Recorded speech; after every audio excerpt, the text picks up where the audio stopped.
Hello YouTube, and look at episodes 11, 12, and 13 in the Symphogear reaction series. Yes, we are doing 3 today. I do say 3 today, but it may be over multiple days because, I don't know. I don't know how long these are going to be, if you know what I mean. I don't know how long I'm going to talk. If I talk a little bit long, maybe over a couple days. Video may be delayed. But I wanted to do 3 at once because, this is the end of the season, finish it off. And yeah, move into season 2 next week. That should be fun. In an effort to kind of squeeze some stuff in, I'm going to do a couple of things different in this recording session. One, I've summarized the comments like I have done in the past, maybe because there was like 34 comments or something. So yeah, we're obviously not going to read out 34 comments, so yeah, just a bit of a summary there. The other thing I'm going to do is my predictions and recap section in the start little bit is going to be off the top of my head. So we're going to see how I go with remembering stuff from episodes 9 and 10, as well as some general predictions that I haven't even thought of yet. So we'll see how I go. Either way, into the comments summary here. Seraph Armoros has the first little comment here saying that they love how silly Symphogear can be, or they kind of quoted this part from the episode where it's like, I neutralized the explosion with a martial arts technique, and in the moment, that didn't faze me at all. I love how silly this show can be, if that makes any sense, right? I just wanted to bring this up as an example. I could kind of buy anything at this point. It's going to be very hard for this show to jump the shark in that regard. They've set up kind of a very expansive sci-fi world where they can get away with a lot, and I think that's fun. It's nice not needing to take stuff as seriously all the time. It's actually a breath of fresh air for me. This one came up a lot in comments by Fusil, Bonnie2132, and Bamps. Nana Mizuki is a trained anchor singer, so the scene is somewhat of a reference to that. Hence why, when she starts singing anchors, Japanese fans may go, oh, okay. Well, went over my head, of course. Chris's parents' names and the disparity in the translation with I guess you would call it an error, where one is using the Japanese naming convention and the other one is using a Western naming convention as it pertains to given names and surnames. I think Luna, Pencil Sharp 333, and Bamps all mentioned something similar to this point, where one of Chris's parents are Western and one is Japanese, so they were using the correct naming conventions of each, but it just looked a little bit silly when it was next to each other. There was a line in, I think it was episode 10, where they were talking about Kadingir, and Miku said something like a game walkthrough. This is most likely a reference to Wild Arms, which is the previous work of the series writer. This was mentioned by Luna and Kasogtha. David Myford implied that the kind of OG broadcast version of Symphogear that went on TV at the time was even rougher than it is now in this Blu-ray release that I'm watching, so I don't know what that would have looked like. Again, it's weird, right? It's certain scenes are really rough, and then certain other scenes are like, that was really awesome. And I think he also spoke to this a little bit in that a lot of the budget of the series was blown on the concert scene, so I mean, it is what it is. You got to use your budget somewhere, so I don't know. They were pretty cool scenes, so it works. Bamps did a great breakdown of the kind of Genjiro Chris scene that we saw, as well as a bunch of other stuff in his comments. I particularly liked his comment regarding Chris changing sides or attempting to change sides multiple times and it, needing to work through it. It's a lot more realistic than some other shows that do a change of heart, if that makes any sense, right? It's not a one episode thing. You have to work your way through it. Even if it's obvious to me as a viewer, you got to work your way through it as a show. And I think that was rewarding in the end, if a little bit, long in the tooth in the moment. And I put this idea last because I think it's one of the most important ones for kind of this season and the show going forward, and that is Hibiki's armed gear, and her kind of saying that her armed gear is her hands, and her hands holding other hands and bringing people together instead of, generating an armed gear and hurting people. I think the line is, because I don't have an armed gear, I can hold hands with you right now, Again, it speaks directly to what I've been talking about with Songs of Hope versus Songs of Destruction. Again, both are a view into the soul, both are an outwardly viewing thing, impacting the people around you, right? And she is definitely choosing hope. In the same way that the Symphogear forces her to sing, right? It's forcing a view into her heart is pure, because she is outwardly, non-combative. Does that make any sense at all? I don't know, at the end of the day, we're going to see this challenged, right? Especially with our little look into Hibiki holding, what was that weapon called again? Durandal, and kind of getting corrupted by that. So that's a look into that, maybe. So is Hibiki going to stay good all the time? Is there some corruption thing that we have to worry about? Is Hibiki going to stay this way motivated when other characters, Miku, is threatened, which we may see play out today? I don't know. We're going to have to see. Kasogtha, Vitaly Kuzmin, and a bunch of others mentioned that comment there. Radio, time for the recap off the top of my head. Let's see how we go. So episode 9, we kind of start with Kanade and Tsubasa. They're hanging out in a hangar. It seems like a bit of a flashback. They get to talking about Tsubasa's kind of singing and needing to sing for other people, and singing's only for yourself. And anyway, it kind of comes back at the end of the episode, forms a bit of a circle with the concert scene at the very end, but I'm kind of skipping ahead. Miku's kind of brought into the fold a little bit here, and then Ryoko does some sus stuff, which she likes to do, where she doesn't reveal some information about herself, maybe pertaining to some person that she used to do all this research for, some person that she maybe loved. Either way, there's no noise on the menu today, so they decide to go on like a 3-person date, that being Tsubasa, Hibiki, and Miku. While this is happening, Genjiro is kind of visiting Chris, who is kind of homeless in a way, living in an abandoned building, and we saw the breakdown of that scene in the comments. Either way, in the very end of that scene, Chris kind of still runs away, but still questions herself why she did that. Hibiki, Tsubasa, and Miku all go on their date together, their weird 3-person date, and they have a great time. They go see a movie, they do like claw games in the arcade. I think Hibiki does a mad screech at one point. And yeah, the kind of anchor karaoke scene plays out there as well. There's a part at the end of this scene where they kind of go up a hill and look out to a view, and Tsubasa talks to, hey, this is nice. This is what, Kanade was talking about protecting. Moments like this, the world we saw today, that is why I fight, so I can one day see that again. This kind of encounter convinces Tsubasa to also continue to pursue a singing career and make her comeback after being kind of hospitalized there for a bit. On the night of her concert, some noise attack, and Hibiki says to Genjiro, hey, let me cover this one. I got this one, let Tsubasa have her night and help her to kind of recover from the whole concert incident thing. And exactly that happens. Hibiki, with the help of Chris, also fight the noise that night, and they kind of save each other in that way, and Chris is a big tsundere about it. And Tsubasa performs to the crowd and gets rapturous applause, and there's a little disembodied voice at Kanade saying, hey, you did a great job. And yeah, it kind of reaffirms her love for singing in a way, and yeah, Tsubasa's in a good place. It's really nice. There's also some stuff with Tony Glazer, who I still don't trust because he's bald. Anyway, on to episode 10, which starts with a giant what the fuck moment where kind of Ryoko's in the evil castle mansion thing, and she's doing some stuff, and then some Americans show up, and then they shoot her, and she also says something about dark arts, and then uses some magic, and then everybody's dead but her, but she's still been shot, and I don't know what's going on, and we're going to watch that going into this episode. That's one of my major predictions going forward. Either way, kind of Chris comes back to the castle, sees all these bodies, followed swiftly by Genjiro and his team. Chris initially thinks that Genjiro is going to blame her, but they have a big kind of reconciliatory moment, and, there's a bunch of talk about adults, which there was back in the other scene as well. It's kind of adults as it pertains to Chris's parents, as it pertains to the people that kidnapped her back in the day, as it pertains to maybe Fine as well. Either way, Genjiro brings Chris in, big hug, big emotional moment there. As they're leaving, Chris mentions something to the effect of Kadingir, and that gets everybody on the trail of, hey, Kadingir's this thing, it's a tower in mythology. Also, all these noise are converging on this one tower. Maybe that's Kadingir. So then, these noise planes are going in on this one spot. We get everybody to go help. They drop Hibiki out of a helicopter, and she punches a plane, and it's sick. And then Tsubasa, throws a motorcycle and then flies up there, and it's sick. And then, so they're stuck on the ground. They can't get the guys in the sky. They're like, what do we do? And then Chris shows up and it's like, hey, I'm going to shoot them all down. And this is kind of the moment like, hey, Chris is helping. Awesome. Chris kind of conceives of this plan, which is like, hey, shoot him into the sky. I'm going to need to kind of charge up. So, yeah. And then kind of Tsubasa and Hibiki, they suggest, hey, we're going to protect you while you charge up. Without even being prompted. It's really cool. So they shoot all the noise out of the sky. Chris has this really emotional song that I quite enjoyed. And yeah, they all hold hands and sing Kumbaya. Everything is good until Hibiki receives a phone call that, hey, this was kind of a decoy attack thing. The school's actually being attacked. The school/base. And we're in deep shit. And that's where we're dropping off to this episode.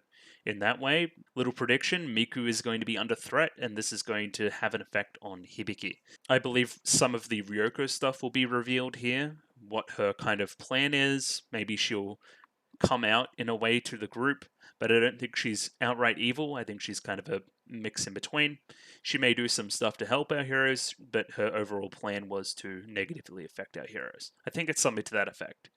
Fine will also be there. We'll get to see what Kadingia is. I've got no clue, but it's probably not a tower. I don't know what Tsubasa and Chris are going to do other than just fight, but we'll see. Genjiro is probably going to be a dad / Chad. So yeah, we're going to see what happens, and we're going to jump into it right now. Jump into episode 11, but not before my show stuff. If you like the video, consider liking the video. If you like the video and want to see more, consider subscribing to the channel. Comment below anything you thought about the episode, anything I can do to improve my presentation, comment below. I'm doing follow for follow on Twitter, so follow me on Twitter if you'd like me to follow you back. So that is literally a free follow on Twitter if you want it, like just follow me. And of course the Discord, join the Discord, love the Discord.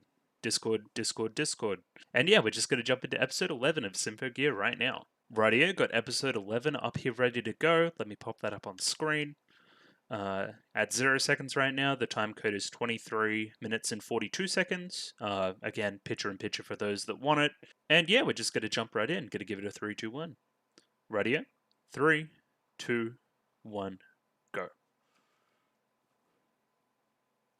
Okay. Where are we? I'm guessing this is everybody attacking the school, right? Why do they even send the military at this point? Like, I guess you gotta try. Yeah, it's not working, big dog.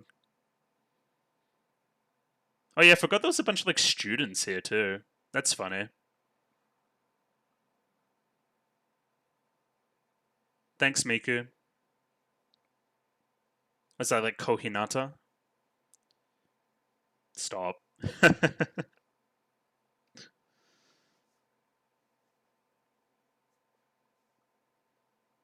That doesn't seem wise.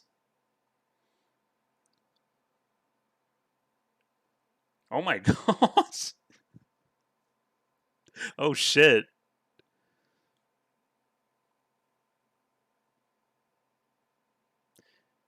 Yeah, that's not great.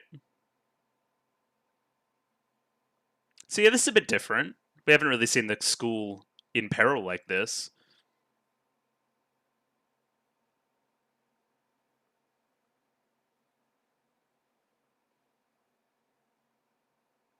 Big old cheesy. Listen to my song. Love it.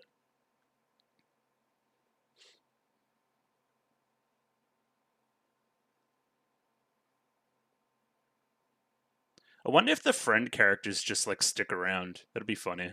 Just like season 5, they're still doing the same shtick. That'd be funny.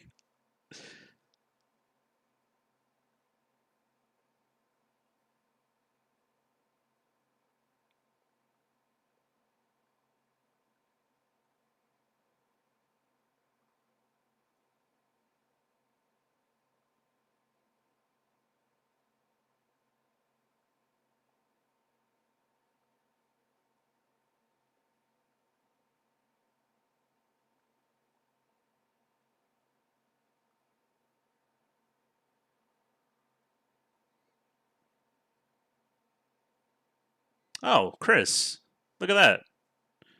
Was that their last episode? I don't know. Should probably pay more attention to the openings now that I think about it.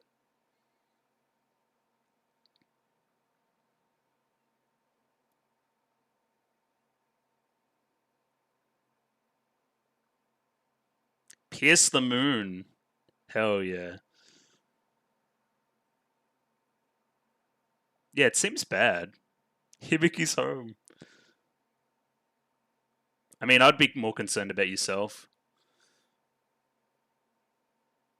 Yes, Ogawa.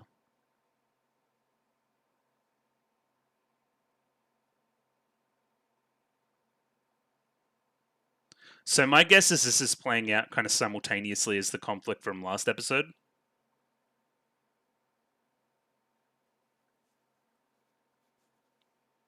Oh shit, they can, like, reach through. Alright, we're going deep down below. Okay.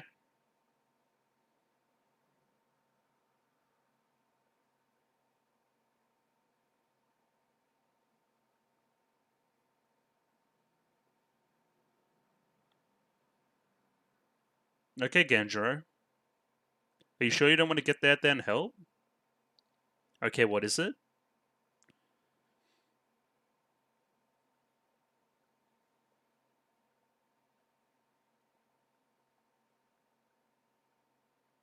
Hey, yo.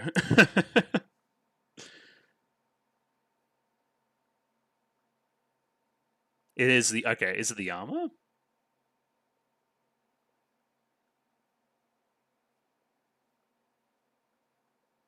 Oh. Oh. Oh. Oh. Ryoko, huh?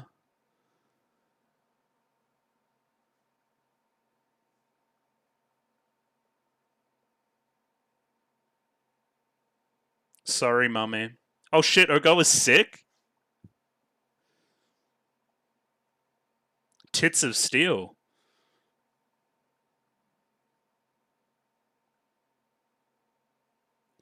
Okay, so it was the elevator. That's cool. It was hiding in plain sight.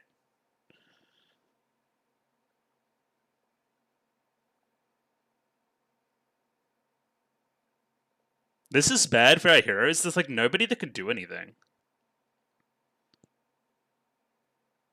That was probably not a great idea either.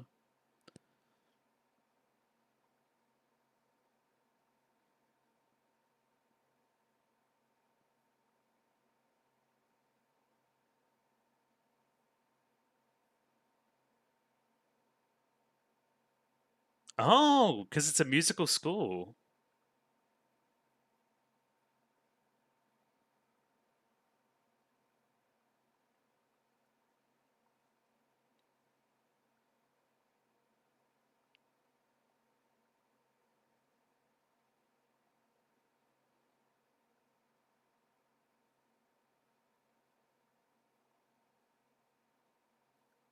I hate that. Oh shit. Just bitch slapped her.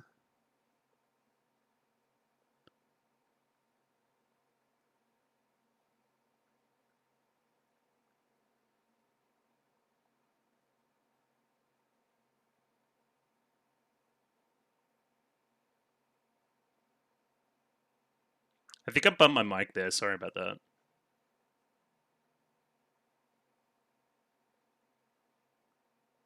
Was all revealed?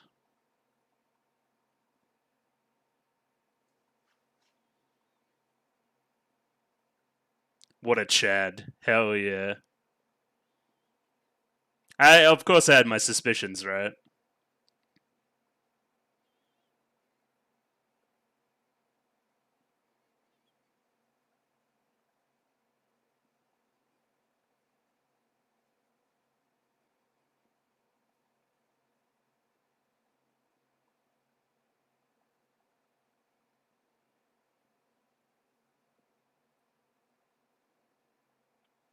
Yeah, beat up that woman.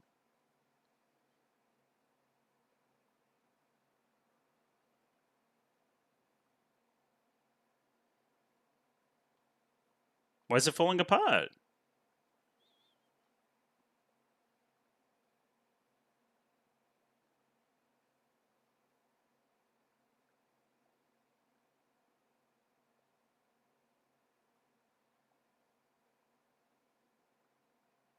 Chad.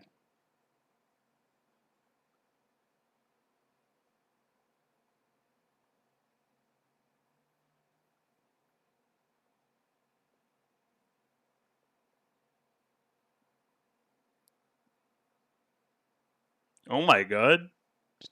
Yes. We love Dad.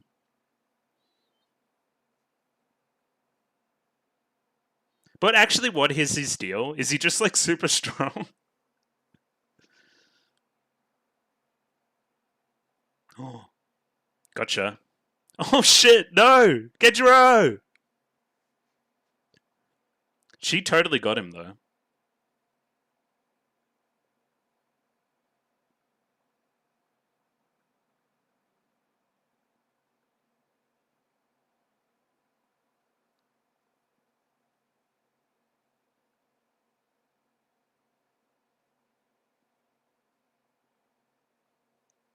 We need some assistance.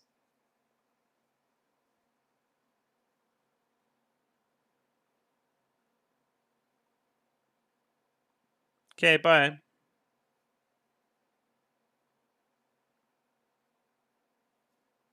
So that was an important scene. I don't know why. I don't think Genjiro is even like gonna die here, like at all. Like I've got no indication that that's going to happen, so I'm not even feeling worried. He's too strong. He can't just be stabbed and die. Pierces the heavens?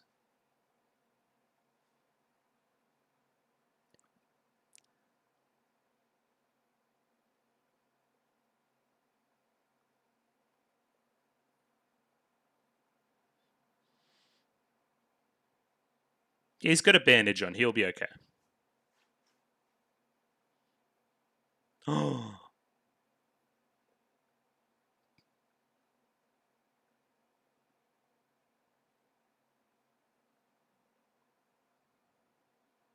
And yeah, that's where we. Okay, cool. And then we're connected back in. Great.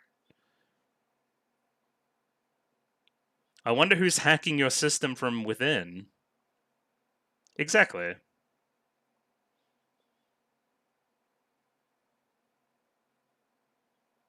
Well, you got part of the message through. Are we going to jump back to our. No, okay. Still Genjiro. I like how Miku's here. That's fun.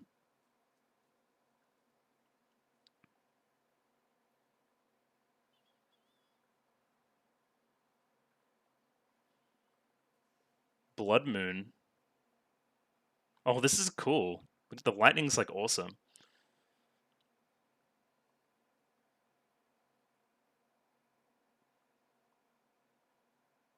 This is like bad though. It's like demolished. Hello.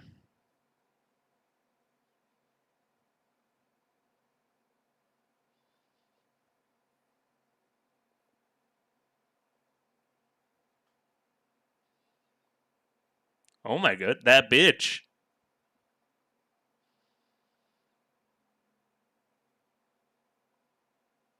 What a reveal. Yeah, again, I probably overthought this, right? No, not my friend Ryoko.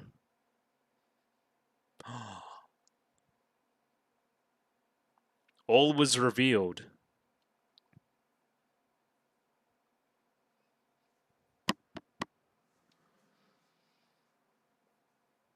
Absolutely, she's been sus from the start. I never predict stuff. This is fun. This is great.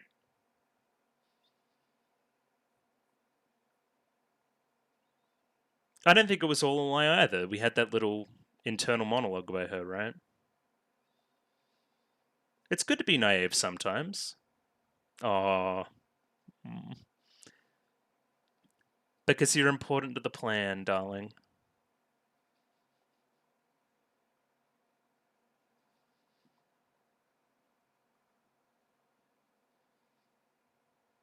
I'm both. Consumed? Excuse me? What is going on?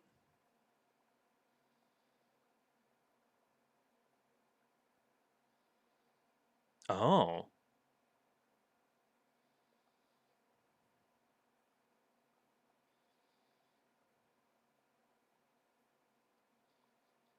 Some insane lore.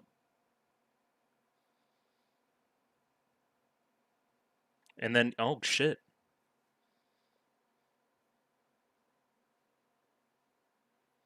Yo, this is crazy. What the hell?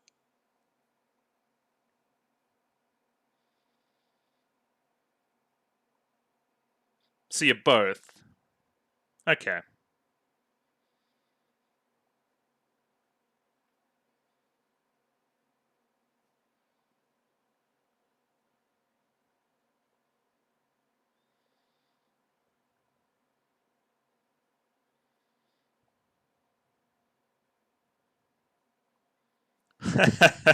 Great.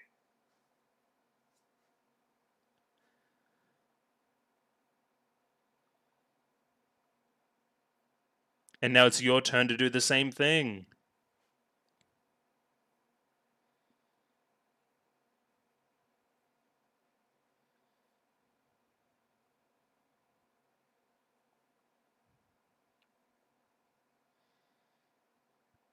Yes.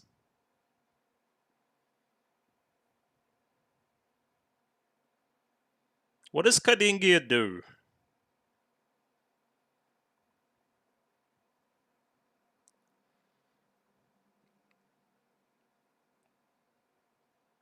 Aw, poor girls.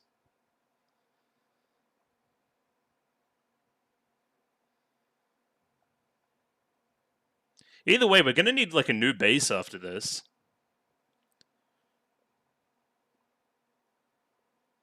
That's really fun, hiding in plain sight, huh?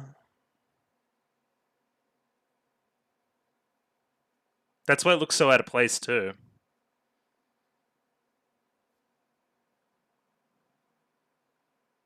Ooh, interesting. Yeah, it doesn't look evil at all. This must really have shaken Hibiki. Like, she just believes in everyone. Ion Cannon.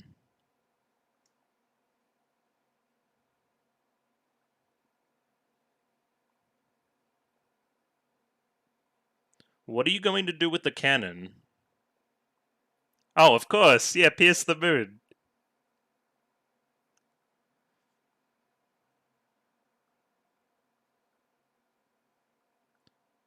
Who is him?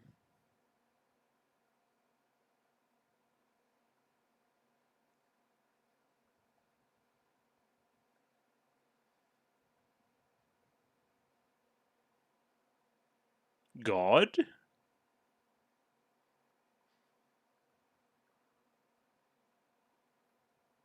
Oh, and that's why. Okay, interesting.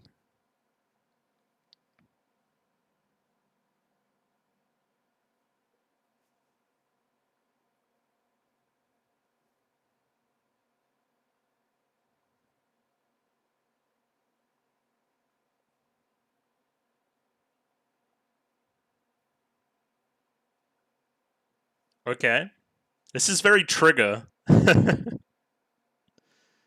We have to stop the giant moon cannon. It's already starting?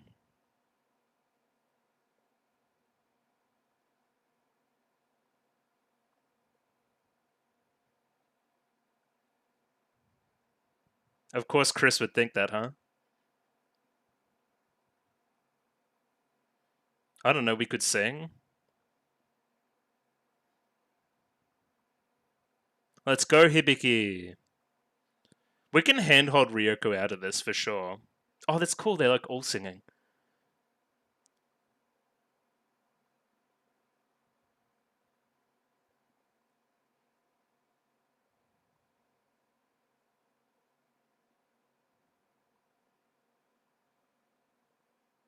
Great.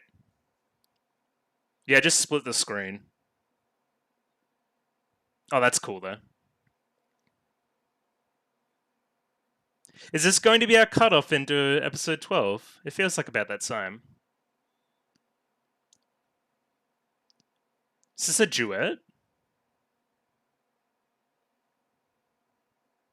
That's like Chris's song.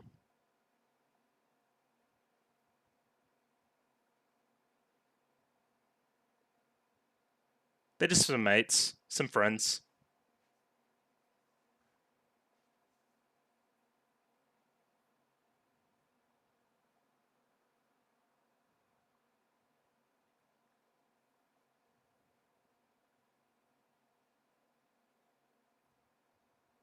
Yeah. This is probably a trip for everybody else, huh? I agree.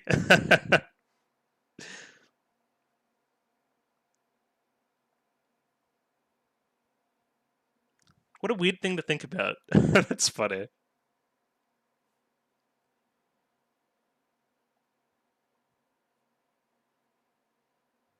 What is going on there? Mega Death Party?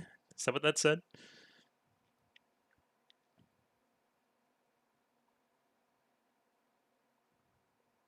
This is cool. It feels like they're on another planet.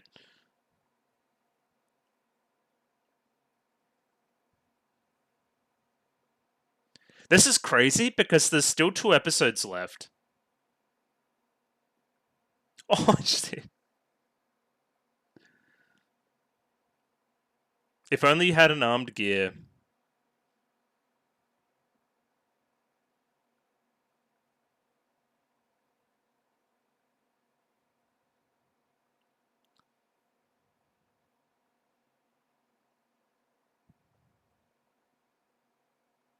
Protect the tower.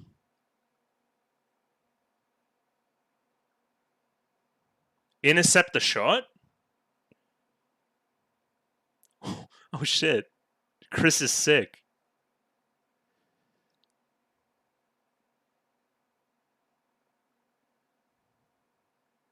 It's like a telescope.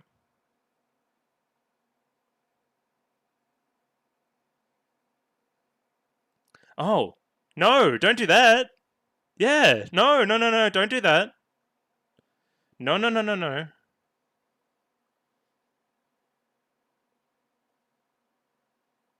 Chris. Unless you have some other plan, don't do this. It's actually really beautiful though.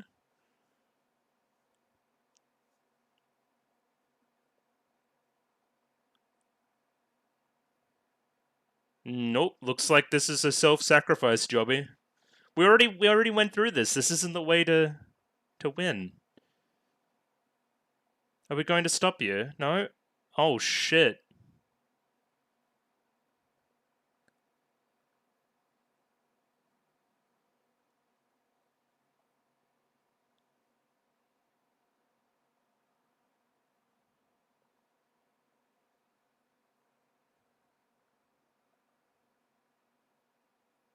Is she actually dead?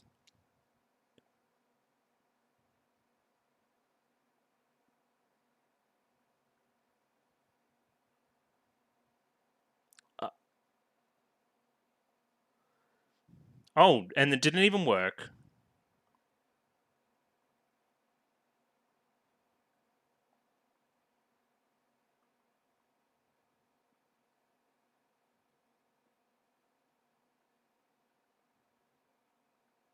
We lost. Oh, we only broke off a chunk. A chunk of the moon's still really bad. This like organ version of her song too.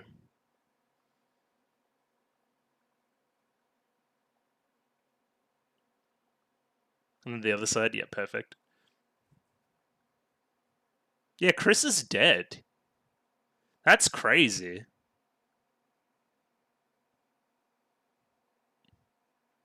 Well, I hope she can't fire that cannon again, because that'll make this all very sad.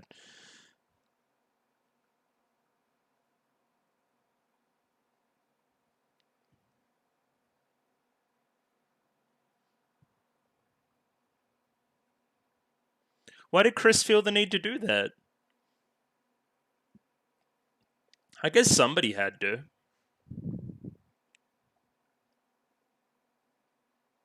Well, I guess it goes into the whole world peace thing. Like, world peace would never be possible if, like, the moon was destroyed. You know, and Thingo had her way. Fine slash Ryoko. I'm kind of proud of myself, but I wish I doubled down a lot more. Because I kind of was a bit wishy-washy. So I really thought that Fine was Ryoko around episode, like, 5 and 6. But then I kind of went back off. And then episode 10 was the one where I was like, yeah, there's still something up here. That's not... And then there was a little bit at the end of the Ryoko scene in episode 10 where she sounded like Fine. And I'm like, okay.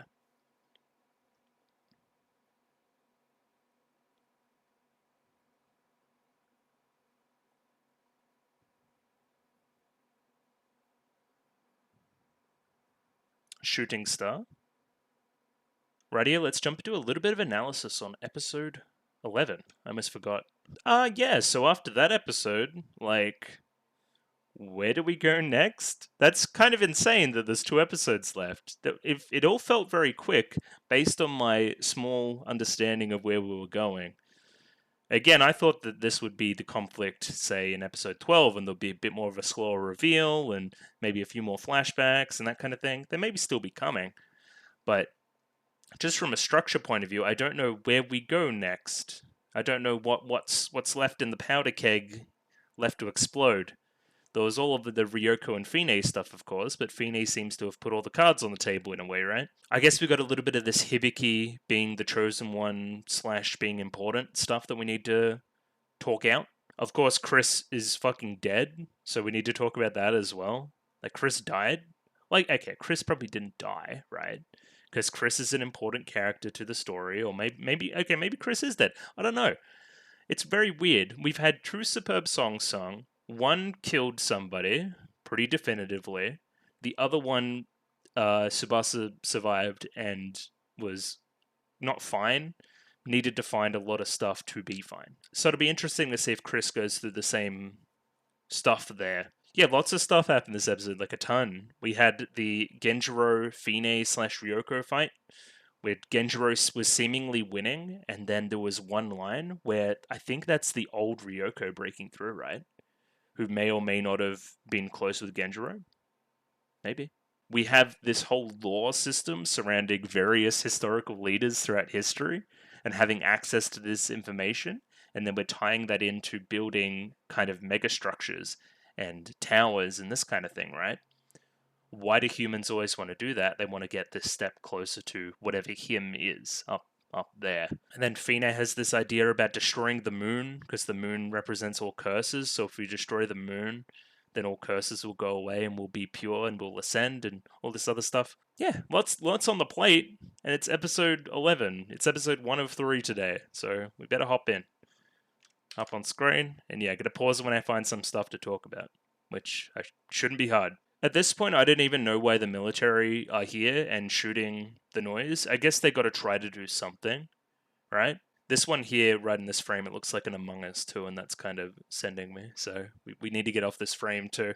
I think it's cool how we're moving back the timeline and showing what was happening during kind of our triumphant moment from episode 10. And we don't need a big text piece on screen telling us that. It can kind of be assumed, and that makes it a bit rewarding as a viewer. Here we have Miku kind of leading the line here until she goes back to search for some more people that are missing. We have these 3 girls playing a larger role in the plot than they ever have. I still don't know their names. In particular, they figure out stuff a little bit too quickly towards the end of the episode. They're like, so this means this. And it's like, yeah, well, but you wouldn't be thinking about that in the moment. In particular, this girl, kind of Twin Tails Chan. She had a look towards the end of the episode that I wanted to pause on.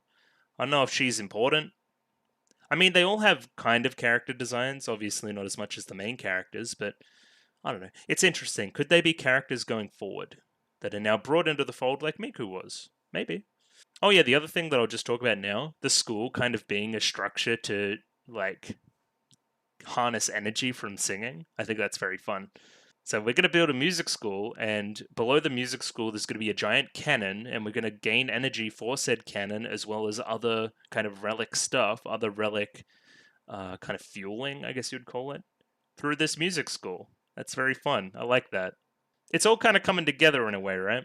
And yeah, they kind of see the horror of what's actually going on with the noise. I would imagine that the public at large is cognizant of it, but seeing it in front of your eyes is still very confronting. Miku is in peril. Who will save Miku? It's the young King Ogawa. And then we go down the elevator, and we're like, oh yeah, we're safe. Ogawa goes on here. He's on the phone with kind of Genjiro here. We have identified the Kadingia. Though we have no hard evidence, we have reason to believe that the Kadingia is ... and then he's cut off. And yeah, Fine's here. But not just Fine, but we'll talk about that in a bit. And here's the whole bit about Kadingia. We're actually in Kadingia right now. It's the kind of elevator below the school. They're like, hey, let's justify this kind of military base way underground. Therefore, we can build a giant tower that will then raise up out of the ground without anybody noticing that you were building it. So, well done, good plan. It hid in plain sight. It was satisfying when it got revealed. It is kind of out of place, but not too much, like, in a way that it's obvious, if that makes any sense. It's kind of hiding in the background. very well done reveal. I thought that was quite good. The other reveal here is, of course, that Fine is Ryoko, is Fine. Oh, okay, there's more to it than that. There's some corruption stuff going on. There's some other person inside Ryoko from past that has been passed down through the ages. And Ryoko kind of got sleeper agent activated whenever this happened, which is funny. Whenever Tsubasa sang to Amino Habikiri, just randomly happened. Oh yeah, it turns out that I'm like an ancient goddess here to bring destruction to everybody. Well, destruction, but you know what I mean. They've been teasing it a little bit more here. The one that made it all possible is, yes, it's Ryoko. She was behind everything. So this is where Ogawa tries to fight back a little, shoots 3 shots into her chest. They bounce off due to the Nahushtan armor. It is seemingly hopeless, and Miku, even in her lack of strength, still tries to do something, gives her a little bump. And this is where we get some reveal of information about the school, like what I talked about before, so that we could gather experimental data about the effects of your songs on relics. So it isn't exactly fueling, but, kind of is. And yeah, that Kazanari girl, it's Tsubasa, right? Tsubasa Kazanari. So she's a massive idol. She's very popular. She gets people to come to the school and continue the cycle. Okay, I think that's what they're getting at. Miku says, I believe in them or something, and then gets pimp slapped, which, it's kind of funny. I think I laughed in the moment, but, it's kind of funny when somebody slaps somebody. It doesn't matter who it is. So I have no idea, why does Ryoko/Fine want Durandal here? Did she use it on something with the cannon, with the Kadengir? Or does she just have it on her in case things get spicy? I don't know, I guess we'll have to see. Either way, King Genjiro comes in, and that's when we get the reveal, calls her Ryoko, still calling me by that name. So again, there's 2 entities here, right? There's Fine, who's ancient evil, been living in the evil castle, has taken the body of Ryoko, lives inside of Ryoko, and Ryoko has this job, and then she moved up through this job, and eventually building a bunch of different stuff. Yeah, it makes sense. And the similarities in their character designs now make a lot of sense, and yeah, all the stuff I thought kind of, ticked off. It's not an inconsistency now, it's just, what I thought. I think Genjiro says here that he was also scheming in the background. He always had a suspicion, and that's why he got the 3 girls together, so they could fight you. And that's kind of what's playing out in the end of the episode. Yeah, I think we've got to talk about, Genjiro winning here is insane. What does he eat? He's insane. It's only through some kind of emotional manipulation that she's able to get the upper hand. We also see Nahushtan here starting to crack as well. Nahushtan seems bad. We should not be using Nahushtan. I know he says this, right? But is there something else going on? I guess it's hard to say. We will see, all will be revealed. Here we see the Genjiro-kun, and that gets him to stop for a moment, and that's when she strikes. Pretty classic villain stuff. Also didn't notice in the moment that Solomon's cane is actually in the ceiling right now. So that was actually really bad. She was actually in a really bad spot, only having Nahushtan, which was already cracking. I don't know if this was the intention to make it seem like Genjiro was going to die, but I never thought he was going to die here. I don't think that was the intention either. I just thought it was take him out of commission so that Fine can do some stuff for a bit.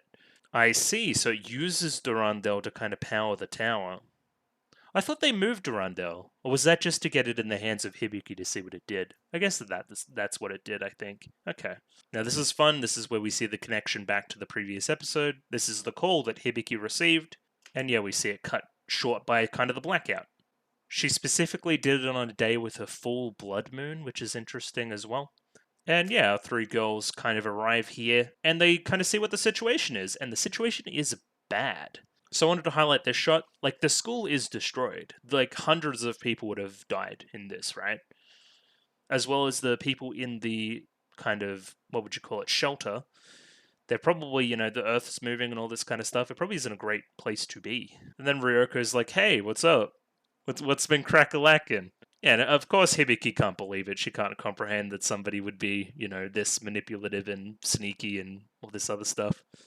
She thinks it's a joke. So this is interesting that Chris immediately recognizes Ryoko, because Chris wouldn't recognize the Ryoko we know. Chris would have recognized the Ryoko as kind of a disguise that Fine was using during that one kind of mission they did together with Hibiki and the kind of blockade. And then, yes, Tsubasa immediately realizes, but Hibiki, in contrast, is in disbelief. I think that's important. Chris is angry. Tsubasa kind of latches onto the situation very quickly. Hibiki's still a little bit stuck in the moment. Genjiro goes through it all, the assassination of that one minister, the building of the tower, everything, the blockade, moving Durandal, doing all that stuff. Of course, it was Ryoko the whole time. She was moving different, and most of you didn't know. I think Genjiro had his suspicions, of course, but everybody else was blindsided. There's a little bit of an admission here by Genjiro that, hey, I don't think that she's all bad all the time, right? I still think that she's in there somewhere. He says he's being naive, but I think that's where the story's going as well. I don't think we're going to defeat Fine and Fine's going to die and be done with. I think Fine's going to be a recurring villain, of course. And obviously, this whole Ryoko Fine dichotomy, which I'm watching a lot of shows on the channel that have like split personality characters, aren't I? I'm using that word dichotomy a lot. That's pretty crazy. Light spoilers for the other shows I'm watching, by the way. Oh, poor Hibiki. She's too innocent for all of this. I'm questioning why Fine doesn't come straight in and say that, hey, Hibiki, you're actually a big part of the plan or the overall. I'm fascinated with you anyway and how you responded with Durandal. I think you're very powerful. So I'm wondering why that isn't revealed. I think that that's probably next episode job, maybe. Yeah, and then we then we go into our crazy lore. So Fine sealed her consciousness away within certain genes, which now Ryoko is in possession of. Then kind of Ryoko hears this activation of the relic through Amino Habakiri and Tsubasa, and bang, I'm now evil. That's fun. And this is where it just goes kind of bonkers. I'm not the only one that's been overtaken by Fine. Countless leaders throughout history have been have been Fine. Great, awesome. So this is also intriguing, right? We have Tsubasa going, was your kind of paradigm shift the Symphogear system? He's like, nah, hell no, that shit's cringe. An imperfect system with little use other than to secure funding from the authorities. So again, you generate the noise, you have the Symphogears fight the noise, then you raise your own status, and then yeah, you create a need for yourself. You're controlling both sides of the market there and benefiting from both. And yes, instead, all of it is for Kadingir. Tsubasa and Chris also bring up good points then. This little toy of yours, this cringe system apparently, cost my friend her life in Kanade, and then Chris is like, well, that's my whole shtick as well. You were lying to me about this whole world peace thing as well, on a premise that wasn't even your main objective. I'd be pissed too. And here is Kadinga itself. It's definitely very evil looking. It looks like some Lord of the Rings shit with a bunch of like, I don't know, you would call it like Mayan or Aztec kind of colors and patterns on it, I would say.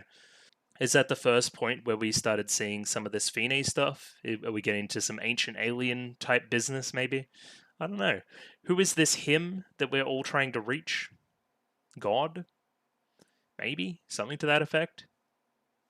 Either way, it's a huge cannon to shoot at the moon. So again, Fine, this shared consciousness, throughout history built all these various structures, trying to impress this him, whoever this him is, again, God. It was way easier to fool these older generations by saying it was God, but now we're in the 21st century and you need to do some different stuff to convince people to be on your side and help you build things. In his anger, not only was the tower destroyed by divine lightning, but the very tongues of mankind were confused. It was a punishment without measure, the curse of Balaal. I don't know what he means by tongues being confused. Does she mean that these civilizations were kind of brought down eventually and, by the influence of whoever this him is? And the key to this curse of Balaal is the moon, so we must destroy the moon in order to gain ascendancy, essentially. Okay. Makes sense in your own weird, convoluted way. Again, the whole thing about the moon is it's very important for tides and stuff, so it would cause massive destruction if the moon was destroyed like that. Bit of assassination classroom in this too, that's fun. Chris calls her ambitions petty, and then she's like, well, what are you going to do to stop me? And I'm like, well, they're kind of superheroes in a way, so they're going to transform and do that whole thing. Magical girl, superhero, whatever you want to call them. I think seeing all three girls transform at once is very cool. I'd love a more elaborate, unique sequence for this, but putting all three next to each other works too. And then, yeah, it's Chris's song that she's singing. Nobody else is kind of singing along. I thought that maybe we'd get some kind of duet here or something, but I don't know. We did not. I'm also kind of reading the lyrics to this song. They seem similar to the other song, just kind of using different words. Again, it's similar in the melody.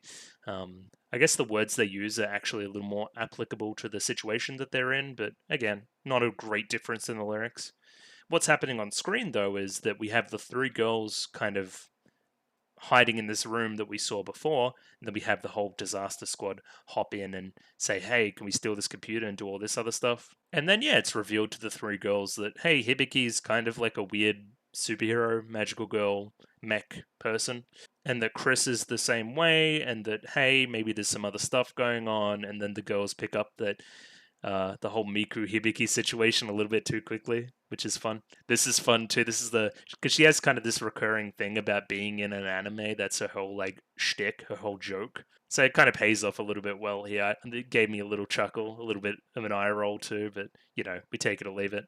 There's some pretty cool fighting here, I thought. Like there's a specific point where Tsubasa kind of Beyblades out, and I thought it was kind of effective. The lighting of the scene's really cool. It feels otherworldly. It feels like we're on another planet in a way. Yeah, right here.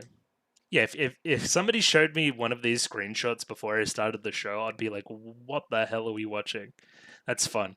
Chris here fires multiple missiles, one initially at Fine and then one at the tower, and then rides a different missile up to do something else. I think the important distinction here is that the song Chris just sang as well is the song that she was singing before. Does that make any sense? It's not her new hopeful song, it's still the destructive older song where she wants to burn it all down. There's some effective leitmotif work here. I think this organ version that they play of Chris's theme is good. I guess I should explain what she's doing as well. She's going up and she's singing her superb song, trying to weaken the blast aimed at the moon. We know this by this filter, this kind of almost photo-negative filter that we get whenever the superb song starts. It's a fantastically elaborate sequence here. I like how we're both fantasy and sci-fi in it. And yeah, still hitting this tragic note like with all the superb songs. I guess Chris kind of sees this as the only way to succeed in this battle. Like, hey, I have to sacrifice myself here to achieve my dream. I think this is short-sighted. I thought we went through a lot of this with Tsubasa. Again, Chris probably isn't the right frame of mind to make a decision like this. That's just why I think that, hey, Chris will probably be fine here. Well, fine is probably an overstatement, but not die. We see a good old-fashioned beam battle here, with where Chris is barely holding on against the bigger ion cannon Kadingir. Here's the justification. I want to bring peace to the world with my song. The best way to do this is to stop the world being destroyed. Again, songs of hope, songs of destruction. What are we doing here? This isn't the way to achieve world peace. This is just stopping world destruction. I guess they're not mutually exclusive, but I don't know. So am I wrong? This is still bad if a chunk of the moon disappears. Wouldn't it stop its whole... because it's a circle for a reason? I don't know. I'm not a astro man, so I wouldn't know. But either way, Fine seems disappointed. Chris falls back to Earth, and we end the episode on a Hibiki scream, which we've done for a couple of episodes now, so that's fun. We also hop a little bit into this ED. I'm not going to read through it again, but now, again, a lot of this stuff about stars is making a lot more sense. We're going a little bit outside of... So we started in Japan, we expanded to the world, now we're going intergalactic. Again, very Trigger. That's fun. Even though this predates Trigger by a long way, I think. When did Symphogear come out? I forget. But I digress. I'm going to hop into episode 12 here in a moment, and we're going to see what happens next. Don't really know. I think a lot of our stuff has been resolved. Again, Hibiki must become the focus here, I believe. And Miku's going to get involved. Probably something like that, I think. Episode 13 is probably I would say at least half of it's probably epilogue, maybe introducing some new stuff. Again, it is unclear, and we're going to jump into episode 12 right now. Rightio, got episode 12 up here ready to go. Let me pop that up on screen. And yeah, well, let me get a time code for that actually. 2341. So sync that up at your leisure. Gonna give it a 3, 2, 1 and just jump right in. Rightio? 3, 2, 1, go. Oh, no credits? Okay, alright. So we're kind of, yeah. Jumping straight back into last time and playing the ED at the same time, which is sung by Chris.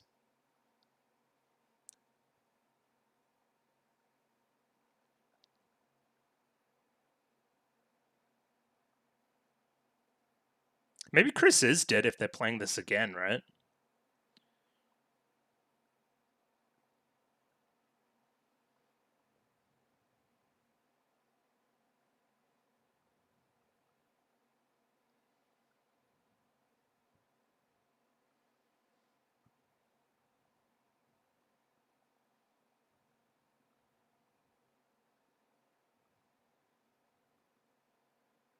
Will an end to these sad days come at last?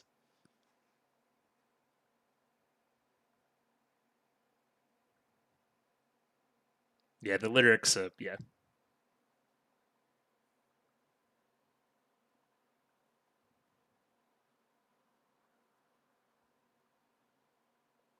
How far away must we be?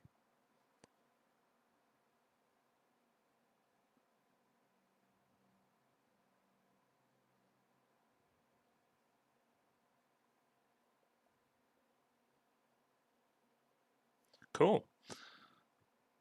What next?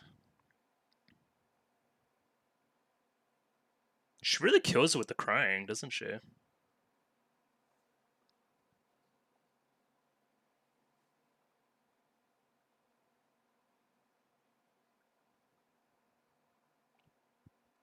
Poor Hibiki.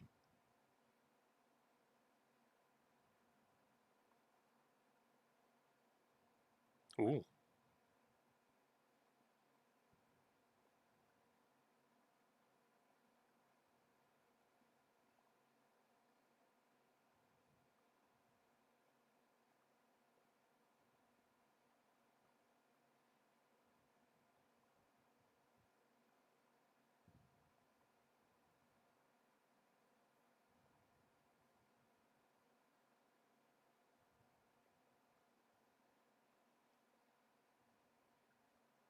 Hibiki. She's doing the monstrous thing again.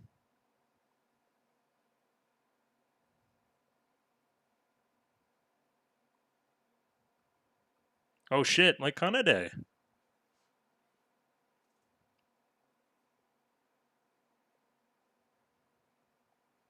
Oh.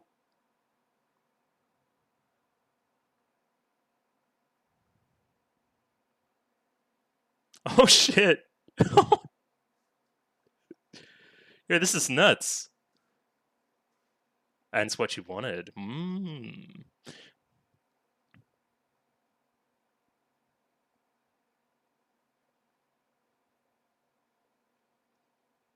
The music.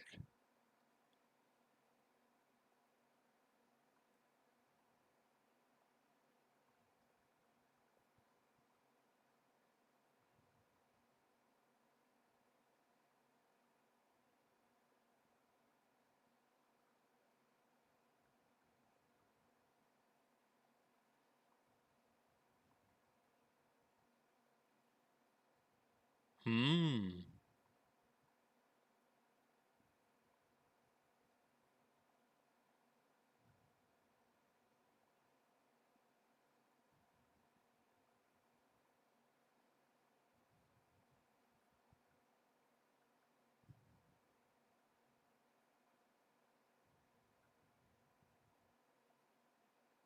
Interesting.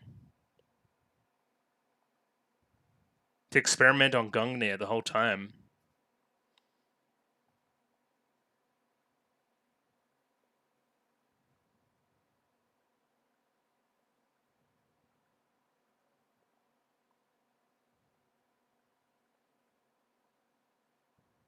She's rage incarnate.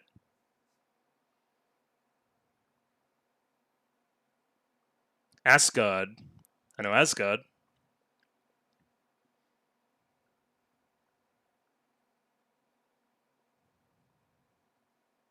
Oh god, it's red.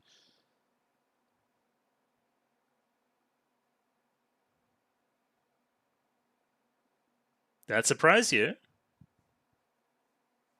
Oh.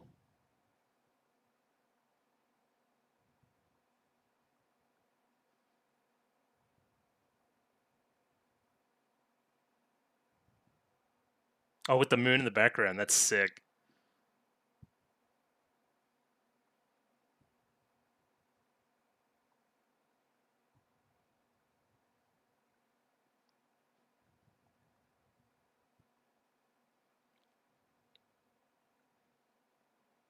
You need to get out there.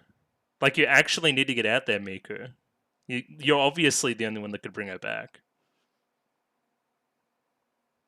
No, it's not hopeless.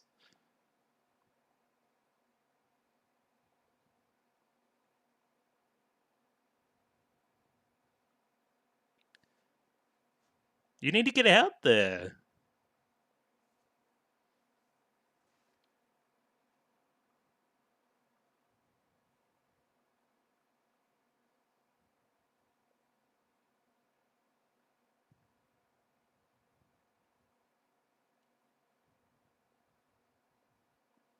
At least you got a name for her now. Itaba.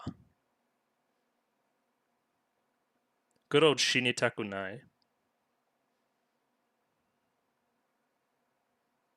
Can we get it out of here? We're trying to do, like, work. Alright. Back to the other stuff. So she's just raging out, right, and killing everybody.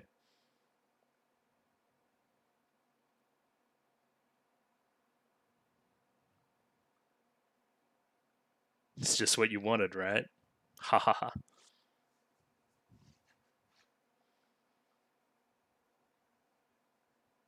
Well, Nehushtan is always, like, breaking and stuff and looks evil. So maybe that'll come back to bite you?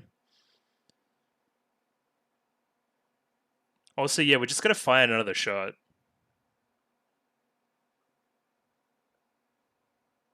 Why doesn't Hibiki, like, she's alive again? Go fight her.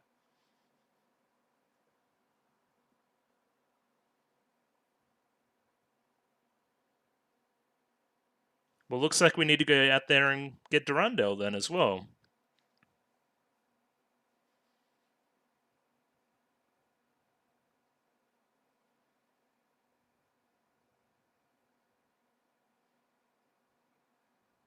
But you're not gonna do that.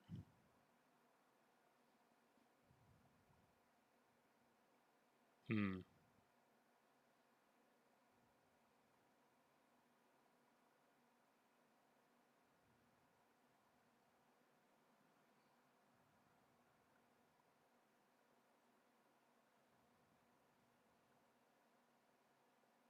You again?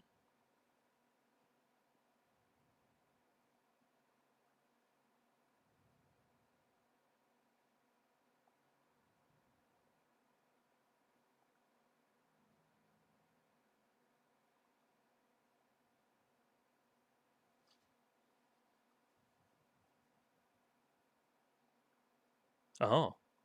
Well. Oh, look at this. Lovely.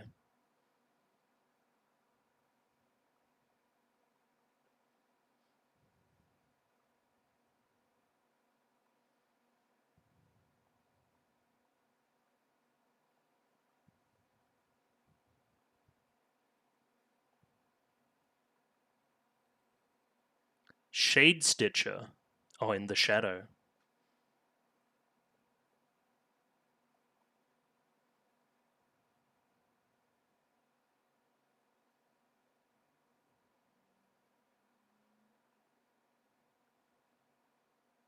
Great. Okay. Miku didn't need to bring her back.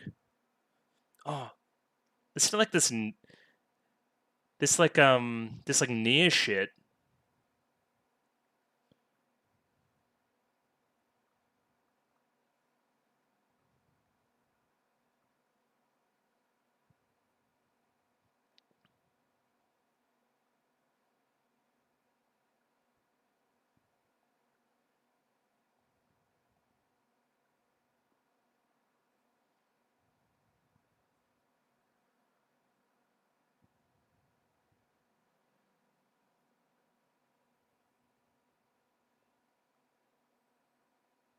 Good old blue flash.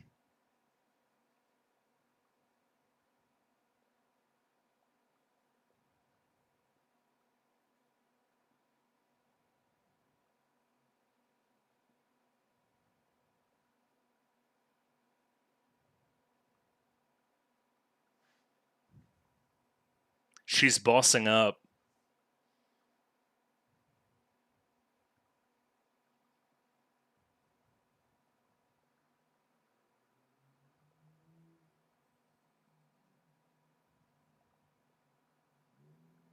Well, we're breaking through that. Oh, you put up like 3.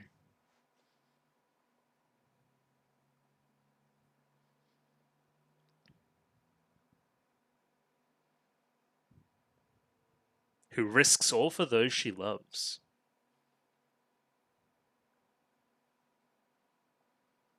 Oh shit, Soaring Phoenix! Yo! Well, she said she was going to stop Kadingia. Oh, well, that was short-lived. Gotcha.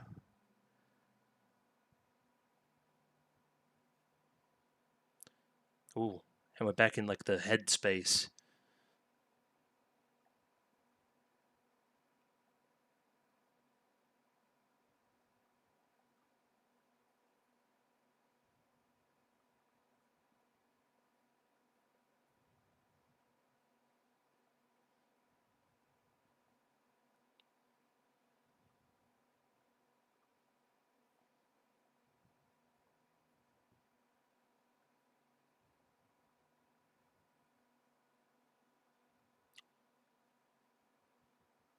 Hibiki's still, like, stunned. I guess the Shade Stitch just keeps her in place, right?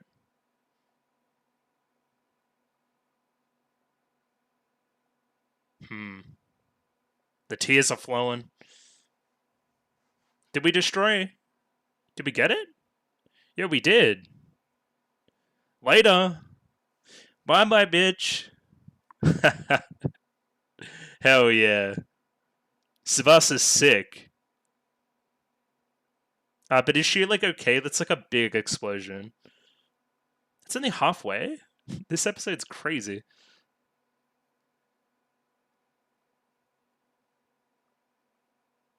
Oh. Oh, Tsubasa? Are you okay?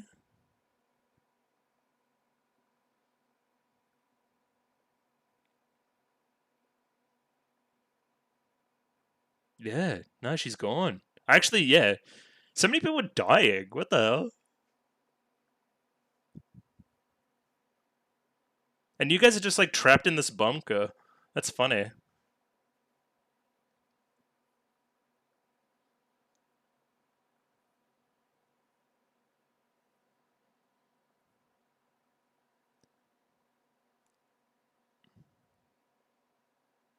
Well, what else are we supposed to do?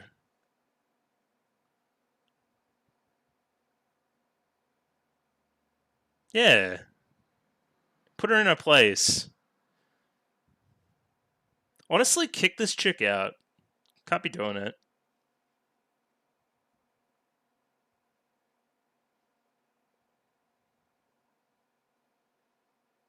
It's not a... Yeah, we're talking about our self-sacrifices again. This is a different type of self-sacrifice.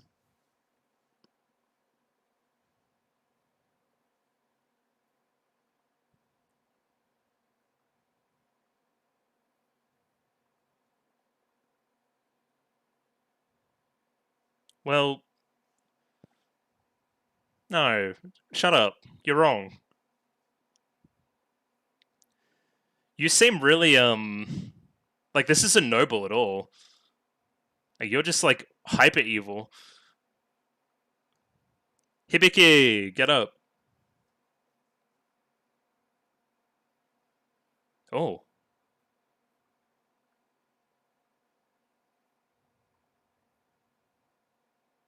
Oh, is that what you did there? Oh. Now it all makes sense. I see, I see.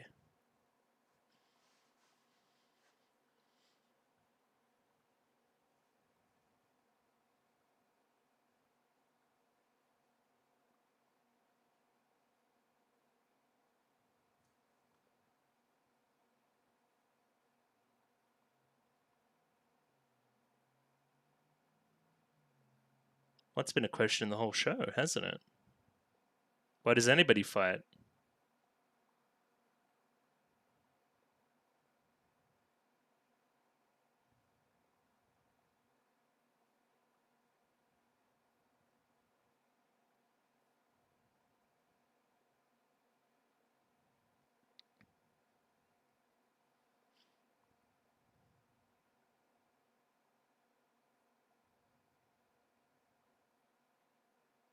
Yeah, I remember episode 2. One of them. Yeah, you're under under NDA.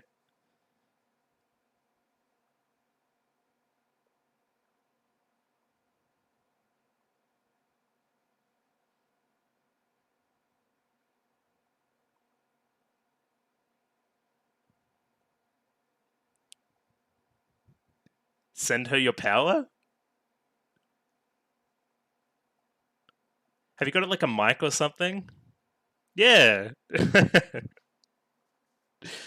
Lend Goku your power.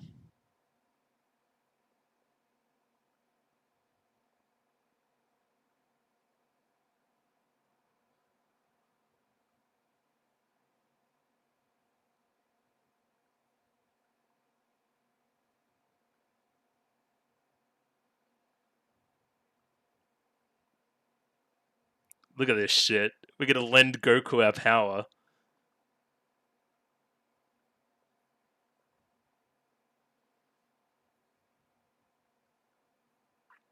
Okay, so essentially God.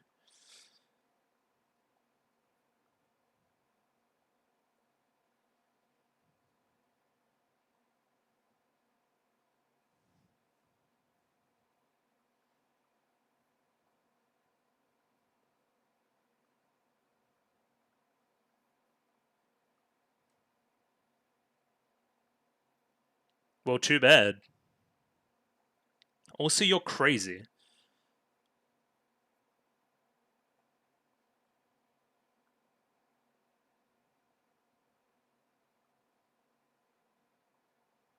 Yeah.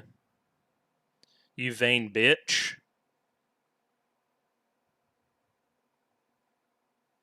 Oh my gosh, it's like grabbed her scalp.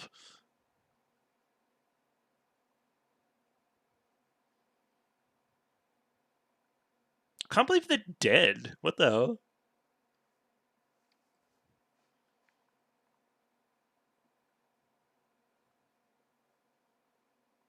Yes, Itaba.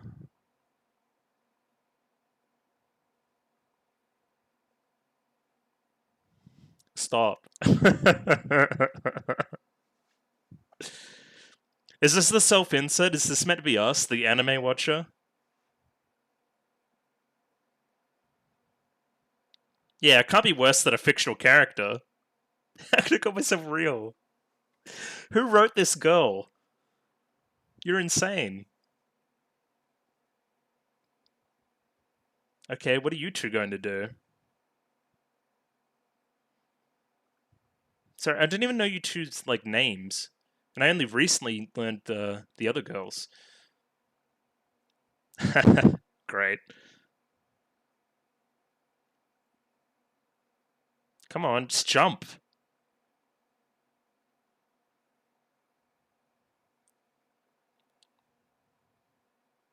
Yes.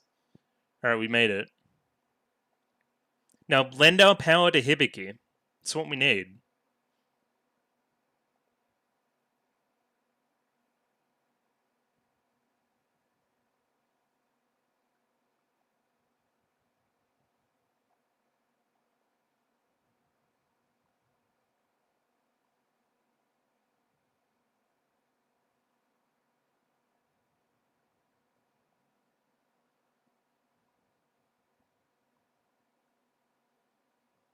But we don't want to do that. I can do it on myself.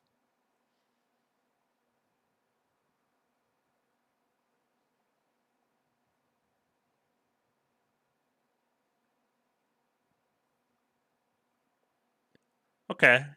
You're very evil. But again, I think you're savable. Oh, the school song.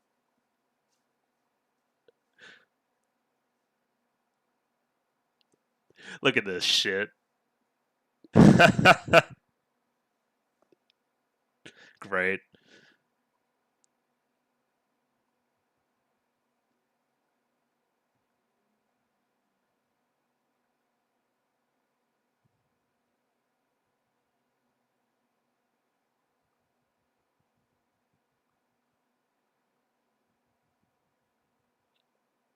This episode feels really long. Must be just about to end. Oh, look at this. Awesome. This is the most anime shit.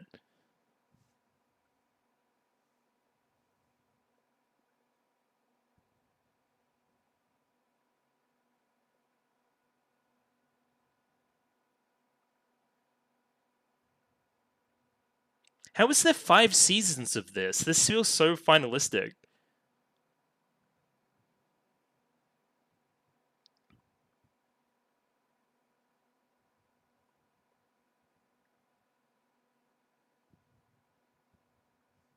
Yes! Let's go!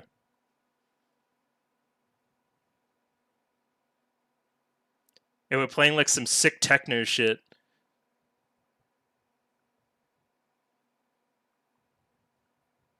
Well, it's only unsettling to you.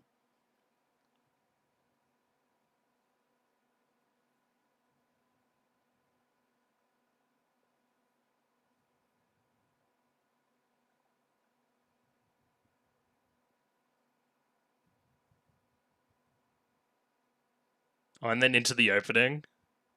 What? Excuse me?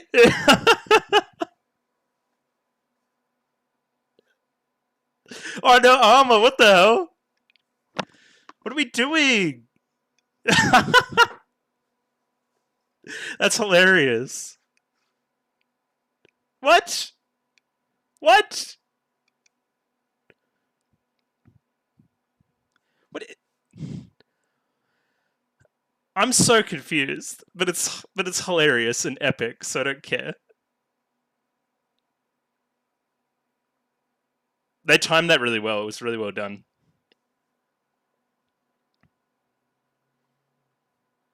Yeah, that is just like if you're making anime in this genre and you don't do all of these things, then you're not doing it right. Right, that's hilarious. It's the time. We're running a little bit short. We'll see how we go.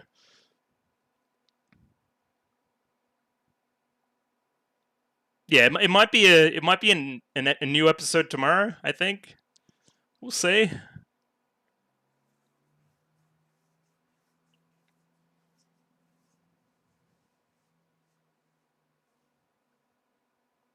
Yeah, let's try to jump into a little bit of analysis on that episode. Don't know how much I have to say though. We'll see. Like what the hell was that? Was so awesome. Like what? It's just yeah, it's the build up, it's the everything in the show kind of coming together to form this point, especially the school song, which I've talked about previous episode. Yeah, just really good. Also, yeah, okay, so bit of meta stuff. I didn't think initially that they were going to kill Chris and Tsubasa, right? And then they kind of doubled down, and then they doubled down, and they doubled down. And I'm like, well, maybe they're dead. I think they held it the exact perfect amount of time. And then when they're back, you're like, oh shit, she like revived them. That's awesome. And then the costume change, and the music, and the opening playing, and oh my god, what a moment! That was awesome, but also kind of hilarious. Like Fine's so like cartoonishly evil, and then having such a heroic moment. This is I don't know. People like to talk shit on anime when it's like really cheesy and kind of over the top, but I love shit like this. Like give me more of this. Again, like I feel the trigger influence is the wrong word thinking about the timeline, but whatever influences trigger influences this and you know what I mean? It feels very trigger is my point. Doesn't really matter who came first in that regard. And yeah, I like trigger, so this is really good. We even have the moon involved. Shout out to Edge Runners. Yeah, lots of stuff going on. I guess I'll pop the episode up here, uh, right there, and go through it. One of the first things I'll talk about is we're starting with the ED and then we finish with the opening. Very cool, especially as the ED relates to Chris. So we start the episode and we kind of play out a very similar scene to the one we saw last time. The lyrics in Chris's ED is making a lot more sense now. Um, Again, all this celestial body stuff, reaching out, helping. It's like a nightmare. I'm trying to help, like, purge it, if that makes any sense. Yeah, that's what Chris is doing here. It makes sense that these would be the lyrics. As the ED continues to play, we see everybody's reactions. We get a bit of Miku reflecting on Chris there. We get a bit of Genjiro here. Again, despair is the main feeling we got going here. I don't know why. Danganronpa vibes, kind of. Like, just an awful situation that we can't make our way out of. Like, we just keep building up the awful things happening, right? And then I guess spoilers for Danganronpa 1 specifically, but there's like a big moment where I kind of infuse power into myself and then win. And yeah, it feels the same way, right? If you build up a really bad low point and then build straight back up out of it, it feels satisfying. So here we see Hibiki plunging into despair and anger. First, we see her eyes completely, then we're shattering over the eyes. We show the heart kind of pumping more and more. It's clear that something is happening. Yeah, these shots here, right? And it's all because of Fine. So we're going to direct that anger towards Fine. But again, part of Fine's overall plan. So I guess the point of Hibiki overall for Fine and her whole shtick was that it gave her the idea to merge with Nahushtan, or the technology or the experimentation to merge with Nahushtan, and that's why she's so strong now. Again, we're talking to these superb songs, being able to continually do superb songs. That's why the lab scene back before is important. Again, I thought it had more to do with Hibiki than kind of using it on herself, but I digress. At that point, it wasn't confirmed that they were the same person. So yeah, we've got Solomond's cane being used. We've got Nehushtan. Again, I'm trying to figure out the power system and if this all makes sense, and yeah, it kind of does. Hey, hi, I'm recording this because I'm editing at the moment, and a big part of this corrupted. So yay, that's awesome. Hooray. So the recording is ungettable, which is very cool. And yeah, so I'm just going to quickly explain what I talked about in the footage that was missing. So kind of there's the Hibiki corruption stuff, and then how she gets out of that. I think that's really well done. I think Tsubasa approaches this with the correct tact. I think that she takes a lot of Hibiki's principles and uses them on her, like, uses them on Hibiki, if that makes any sense. I thought the tears coming out of her eye was a really great touch as well there. I think this is a satisfying conclusion to kind of what Tsubasa had going on before she's, revived at the very end.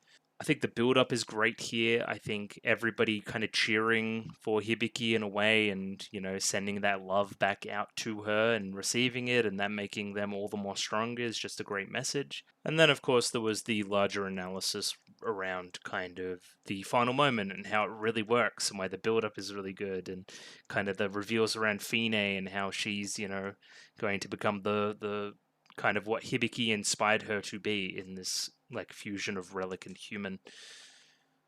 And yeah, the build up to the end is really good. Into the opening, kind of switching the ED in the opening. Yeah, I talked about all these ideas. Anyway, the footage is now gone, which is sad. But I'll have to just know that there was a bunch of stuff here that should have went here, and that's why it seems a bit weird. That's basically the point.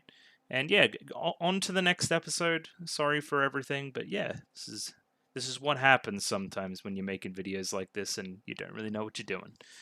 So yeah, welcome back to the video, which was just before. But anyway, it's been a couple days. I've sat on that little ending of episode 12 for a bit, and yeah, it still really works. So very happy going into episode 13 right now. And yeah, I'm just going to jump right into episode 13 right now. No reason to stand on ceremony. Let me pop that up on screen. 23 minutes and 41 seconds if you're playing along at home, and going to give it a 3, 2, 1. Radio. 3, 2, 1, go. The moon has been destroyed? Well, kind of. Only a part of the moon. And yes, the 3 beams, and it was like, ah! Yeah, Hibiki's sick. Oh, yeah, they're all costume changed. Okay. Yeah, she does. I agree. Well,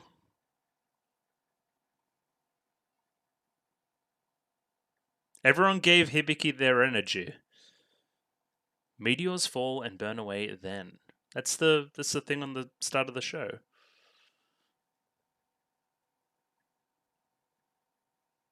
Wow.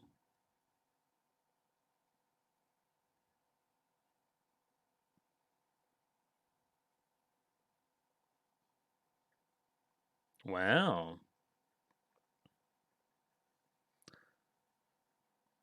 Just like what happened 2 years ago? At the concert?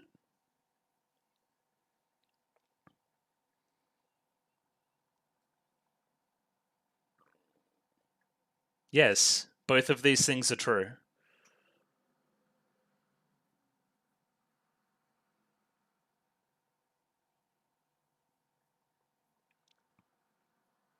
Okay. They're a weapon. Oh, this is like some Fate shit.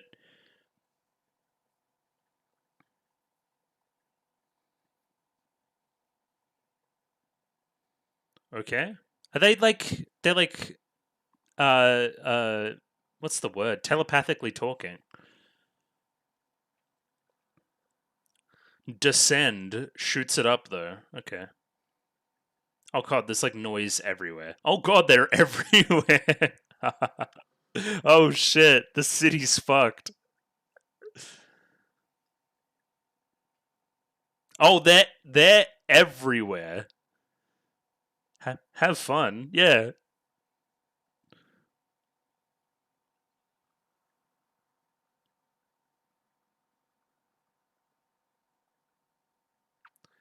What was oh yeah, all that. Well, don't worry too much about that.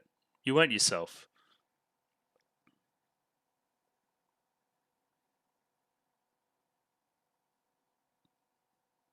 Look at the boots. Crazy.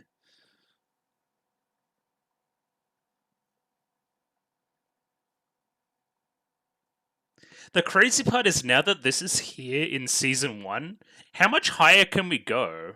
Oh, new song. Oh, duet. I've been waiting for it.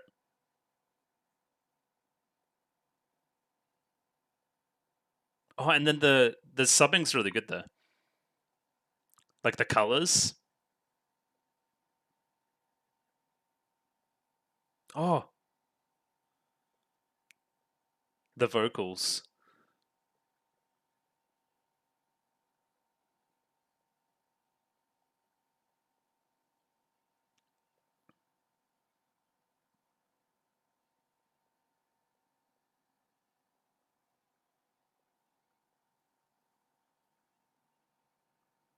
Oh my god, she's murdering them all.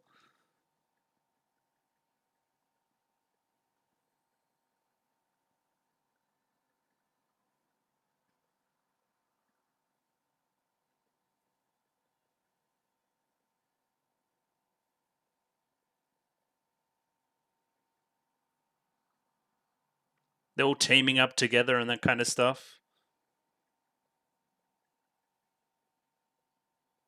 See, they're all teaming up together and they're all singing together at the same time. Think about it.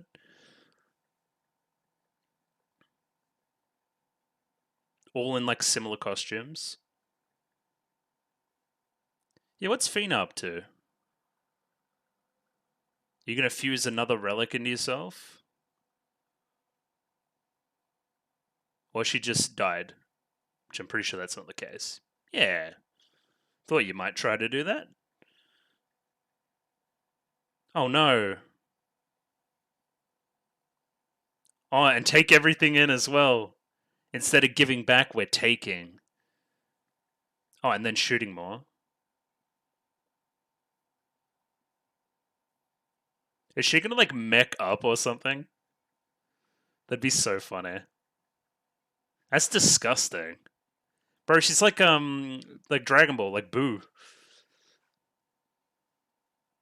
Oh yeah, give me Durandal as well. She's gone too crazy.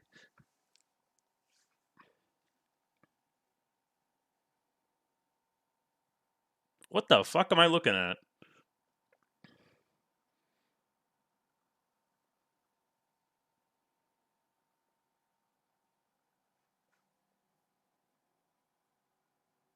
Yeah.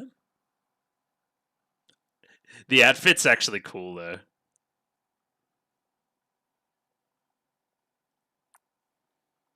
So she's got like a giant dragon thing.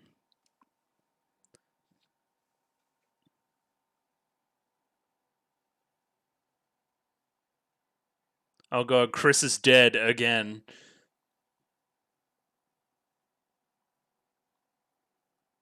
Yeah, we're gonna need something a little bit stronger.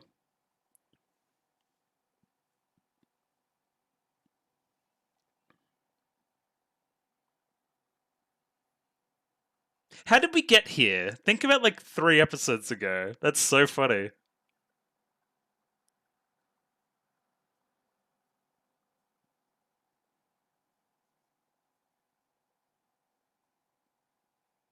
What are we doing?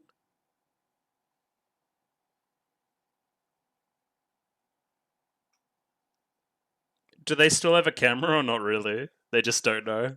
Okay. Ah, they got something. The Red Dragon of Revelations.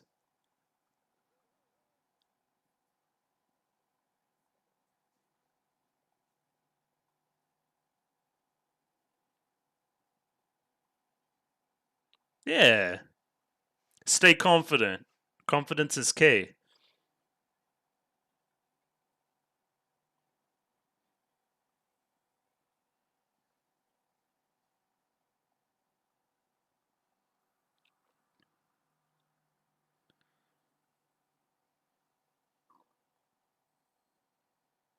Destroy a blue flash. It's strong. Hey, yo. I'm in.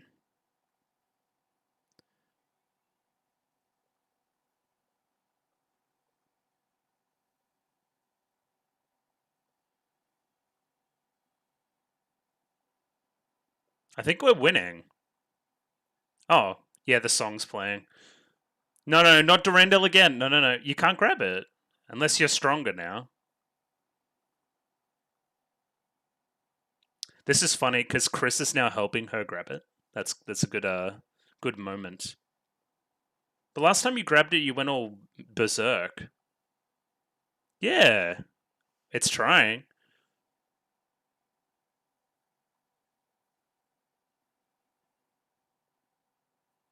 Is this where we're getting the whole Miku saving?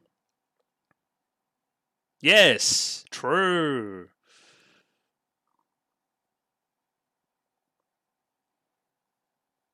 I was expecting this to happen way before now.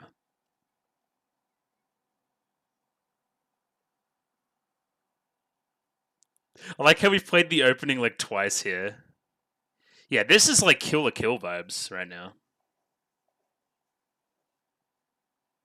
Oh, the different animation style on that's cool. They're not going to listen to you. Who cares? Get Miku out here. But look at everybody supporting her. That's actually fun. All right, that's good.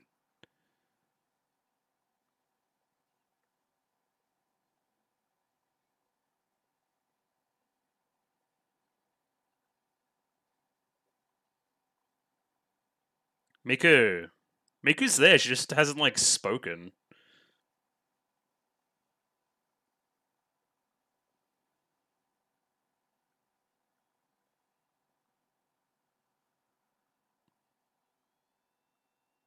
Oh, the second verse. Or the bridge, I guess.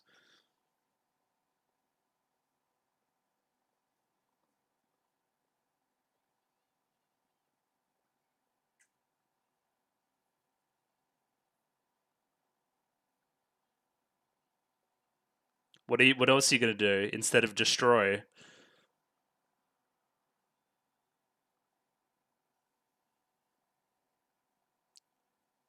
Look at this cheesy shit. I love it.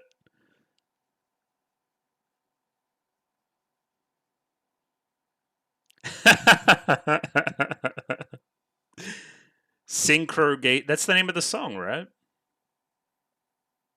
Ooh.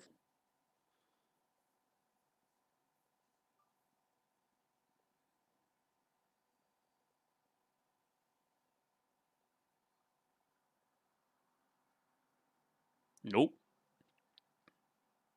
Well, isn't the whole thing you'll be like reincarnated or something, right? Yeah, but I think we got her. That's good. Now we should be doing epilogue, you'd think. Bit of a wrap on the season and all that. GameSpot.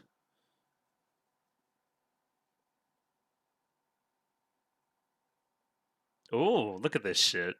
Yeah. Hug her to death. You are. Oh, it's like the same view, right? No, you're not. That's some Hirasawa Yui shit.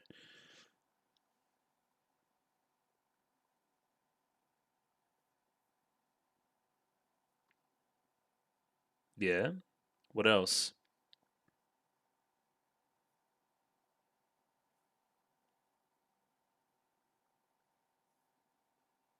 The sins of the forefather. And that's why we can't speak to the gods anymore.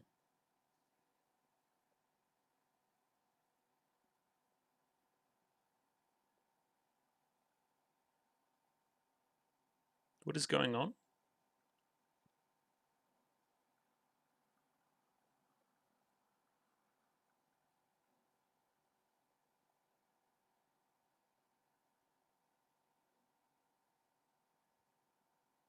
More than words.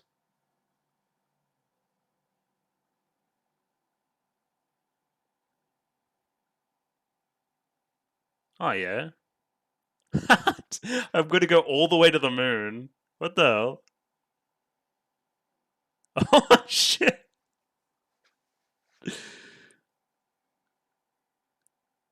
Okay.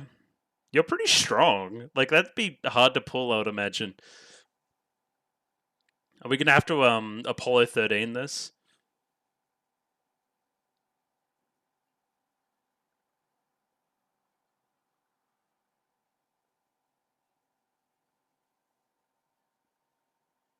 Yeah, I thought that was the whole bit, right?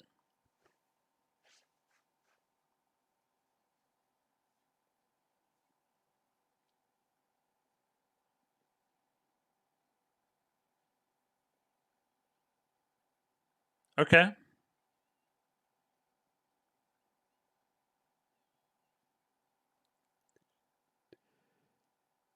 Punch.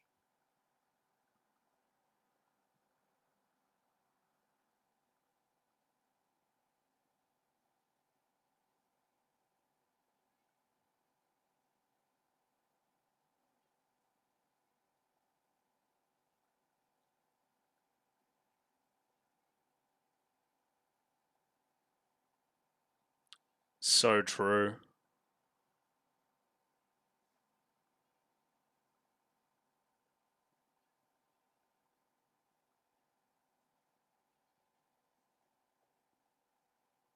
Yeah, still forgiving. Even now. Of course. It's Hibiki.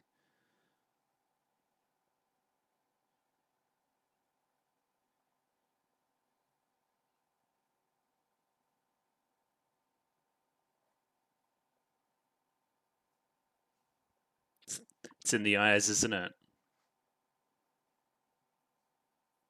Thanks, Ryoko. Bye, Ryoko. That's nice. We get that last little fleeting moment. Oh, even tearing up. The big softy. Lot of depth in the tears from Chris too. Think about it.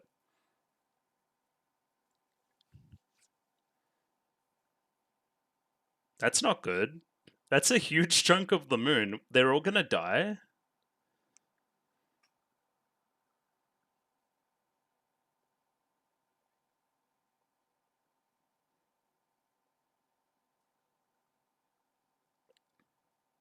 Okay.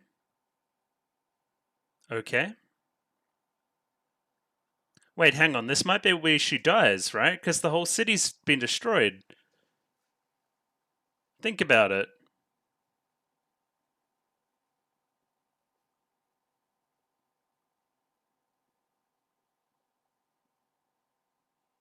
Oh, of course.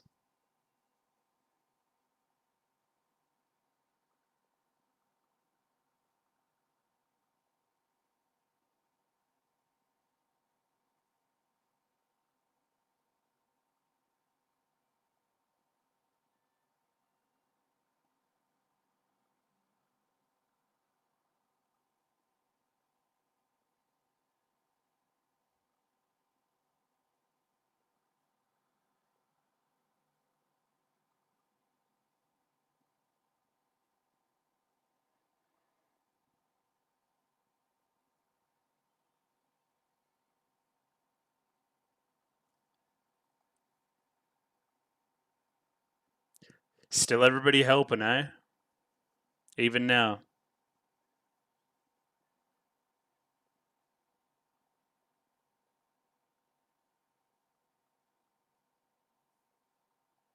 Another song.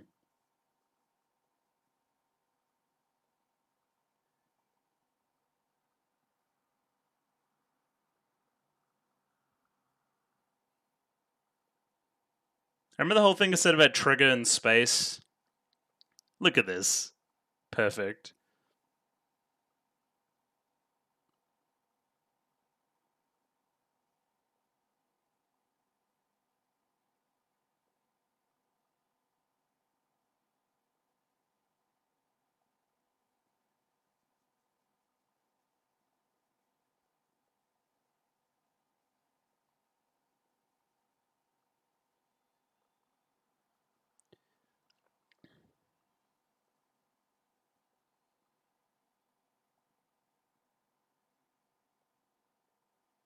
This feels so, again, like a series finale. Like everything's ending, right? It's insane. It's insane to think I have 4 more seasons.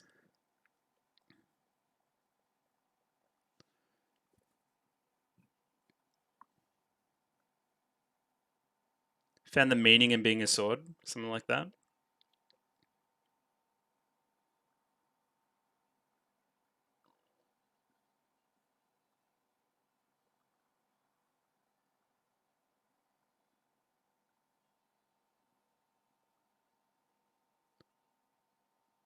Our superb song.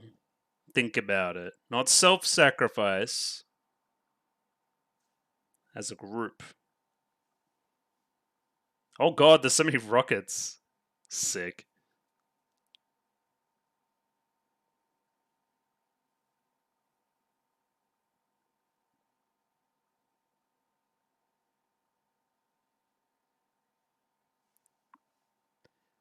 Great. Did we win? Yeah, we seemingly won. But at what cost? How many of you are dead?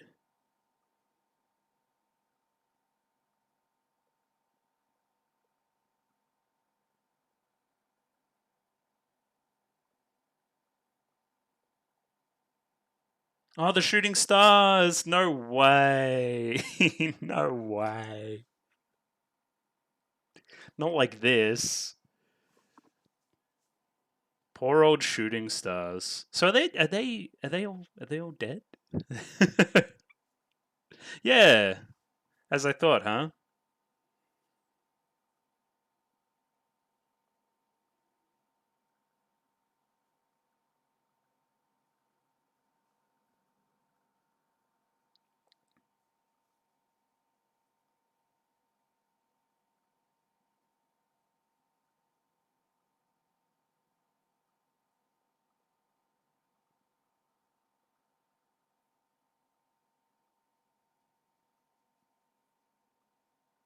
Yeah, me neither. I should probably read that, but I will later.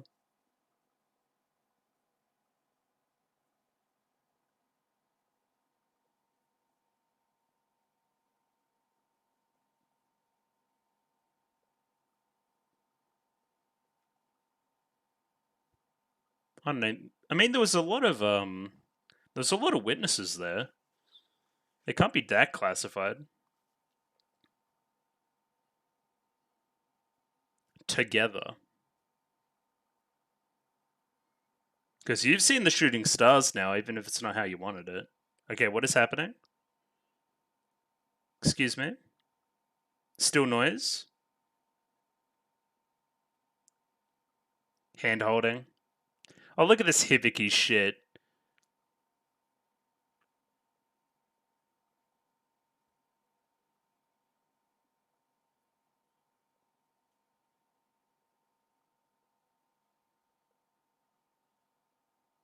Yeah, you can.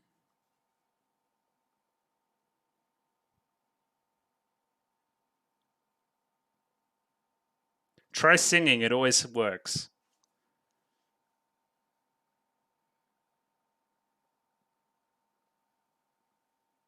Excuse me?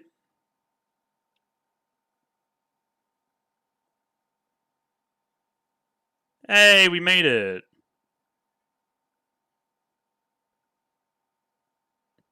Ha ha ha. There you go. I didn't think that would kill what is seemingly the three main characters.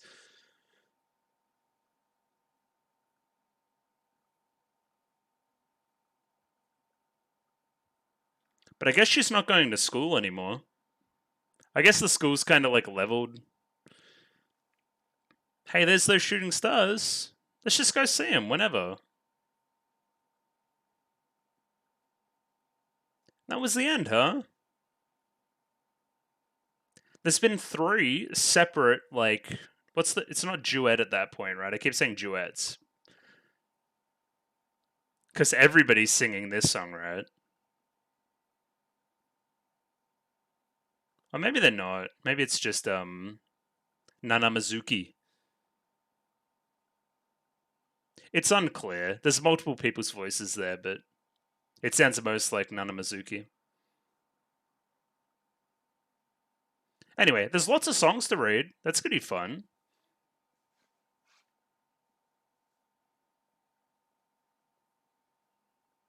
Yeah, I've heard this one before too. Was this one early in the show somewhere?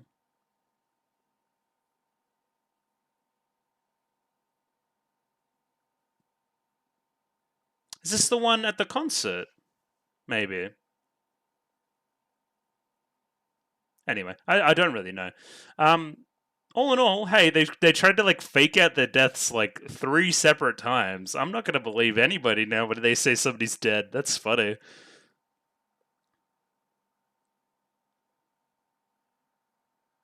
And as I thought, Fine kind of reincarnates, so that's gonna be a recurring villain, I think.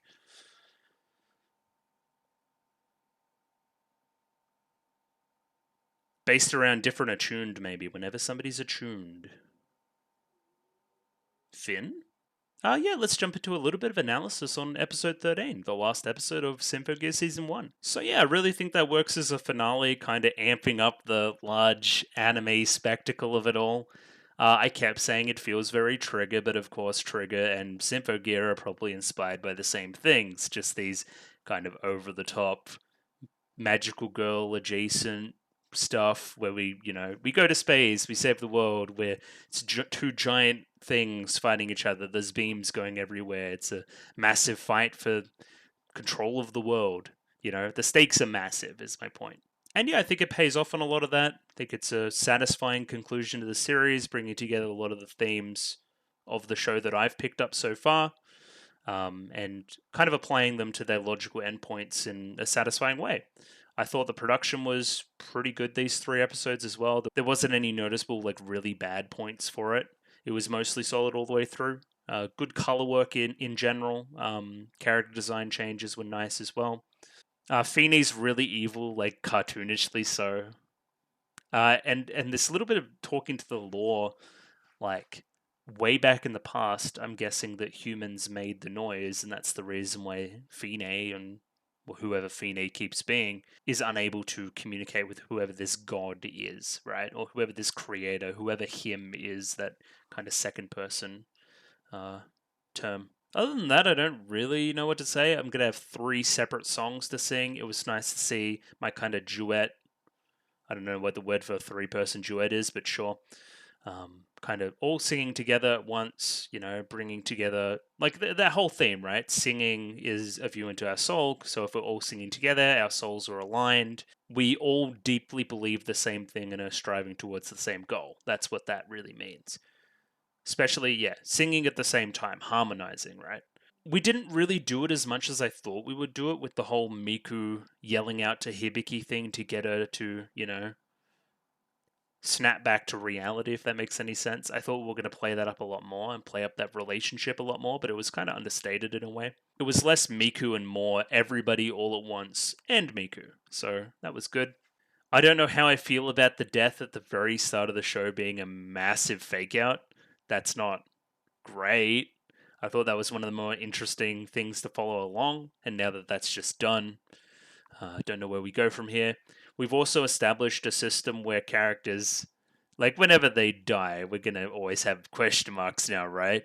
There was pretty definitive deaths in these past 3 episodes for Chris and Tsubasa, both, and they both didn't come to fruition. And then we tried to kill everybody again, like, twice, and it also didn't work.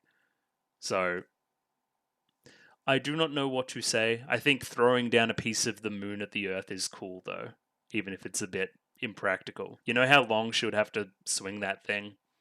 The whole whip, the whole Nahushtan? Pretty long. Anyway, we don't care about the world of physics here. It's Symphogear, damn it. And we're going to jump into the analysis now. Yeah, just go through the episode, say what I liked, say what I didn't like, and probably have some wrap-up thoughts at the end, but I already did a lot of that just now, so I don't know. We'll see. I like how everybody in the cave is like, oh yeah, we saved the day again. You're in a cave. You're in, like, the bunker. I mean, you helped. You helped a lot. You had the whole Clanad Ball thing going on. I don't know. Taking the credit like this, it's a bit much. So it's explicitly told here that, hey, the kind of song from everybody else and all their kind of collective energy from that was enough to revive these three, right? Combined with the power of the Symphogear, of course. That's a lot. That's a lot of power. And I mean, I like that. Again, we talked a lot about songs and what they mean, and applying that, spreading it out, logically finding the conclusion of that is actually really sweet. So that's good. So we'll go into a little bit of the noise stuff here, but we talk about it a little more later. I'll probably go into it deeper there. But yeah, she kind of spreads noise like all over the world, which is pretty crazy. They're seemingly telepathically talking here as well, which I didn't know was a thing, but sure. I like this line from Chris here too. You're still spewing that incomprehensible bullshit. Yeah, Fine does that a lot. Yeah, and then Fine makes like a million billion noise, and it's like, oh shit, that would actually be bad if you were still like, I don't know, like a survivor on the floor somewhere. Like, they're gonna track you down pretty quick. At this point, it's just too many to even be practical. Like, they're everywhere, and that's crazy. I like this little conversation here between Hibiki and Tsubasa. Hibiki's basically like, I'm sorry I, attempted to kill you. That's pretty bad. But I kind of wasn't myself as well. And Tsubasa's just thankful that she listened when she actually did call out at the very end and, yeah, made that change. And that's why we are where we are now. So that's, important.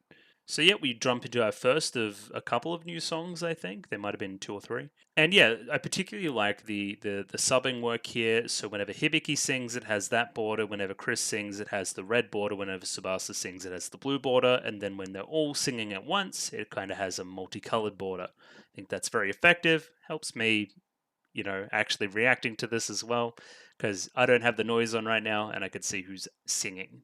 So yeah, all 3 are seemingly talking about their own personal experiences, but still in a pretty vague way. They're kind of just ultra powerful that the noise pose no threat at this point at all. If you're a regular human, hey, noise is pretty scary, right? But once you're in like this form right here, you're basically like a god. Like, what are they supposed to do? They're cannon fodder, essentially, right? They even say it in the lyrics here. Our power is boundless. It most certainly is. So whenever they're all singing together, it's again pretty general, which works, right? It's just, hey, we're all together, we're singing, our ideals are aligned, we're all going to help each other, it's all going to be okay, all that kind of stuff. Little example here: reach others, you're not alone, and we spin a love song. Great. There's also a little bit about the scattershot here, which is pretty good. Bit of Chris's personality still there. Yeah, they kind of kick ass, right? It takes Fine doing some incomprehensible bullshit to beat them, or at least start to match it with them anyway. And here we see Fine's master plan playing out a little bit. It's like, hey, I've got Solomon's cane as well. I'm going to stab Solomon's cane inside me. It's going to, take another relic into myself. I'm also going to drag the power from all the noise I just generated, and I'm going to form some weird thing. I like how disgusting and otherworldly it is too. It makes it look like a real like freak. Again, I was thinking like Boo from Dragon Ball. Got some weird like goo powers going on. She also, of course, grabs Durandal, so it is Nahushtan, Durandal, and Solomon's Cane all in one amalgamation. Scary stuff. We've seen how strong these complete relics are. power systems and all that, we recognize this as a, pretty big threat. We've got 3 Symphogears over here, 3 complete relics, and the 1 being over here. Makes it a bit more of an even fight. Like, the design here is pretty crazy and over the top. It's like this giant dragon-esque head poking out. Weird colors going on everywhere. Still very colorful. Got a bunch of, kind of, again, these, like, Mayan, Aztec-esque patterns all over it. Makes it ancient alien-esque. She's kind of standing in the middle, like controlling it all, like a vessel underneath. Yeah, I think it's pretty tight design for a final boss. It feels like, in Final Fantasy when you kind of fight the final boss and it's like they're like fucked, they're like huge, and they're way different. It's kind of like that, you know, something that we haven't seen anything like up to this point.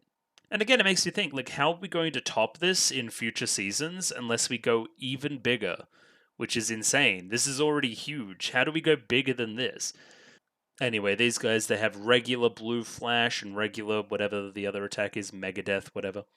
They're not working. It's not even really putting a dent into the new amalgamation. So that's Babylon.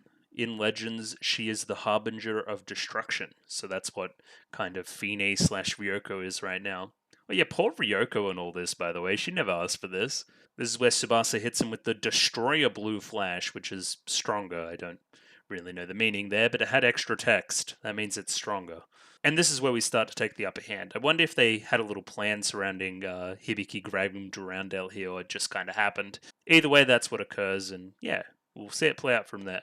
And yeah, we see the opening start to play here as well, It's cheesy enough to do it once. Twice is like, that's crazy. But I can't say I dislike it either. The opening playing during the action scene. Symphogear does it twice. Twice!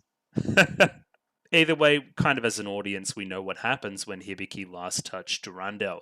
She went a little bit crazy, a little bit nuts, swung that sword at Chris at a kind of level of power that was strong enough to cause a massive explosion. And Ryoko is really the only one that knows what actually went on there, so again, Ryoko knows that maybe we have the upper hand here. Yeah, we get evil Hibiki back, the red eyes, the teeth, all that jazz. And then Miku's like, hey, I'm going to run up and do the thing that I expected that she was going to do for ages, which is yell out to Hibiki and make it all better. They were keeping those cards close, right? Okay, so Hibiki has gone like dark. Why don't we get the sunshine out there? That makes sense to me. I swore I wouldn't just stand helplessly by while she fights for me, that I'd fight for her too. And we said that at the very end of the episode play out as well when she's saving that lady. That's something that Hibiki would do. She wants to kind of be more involved, not be the damsel in distress. She wants to, be an active part of the solution making. I don't know if I'm making any sense, but you know what I mean, right?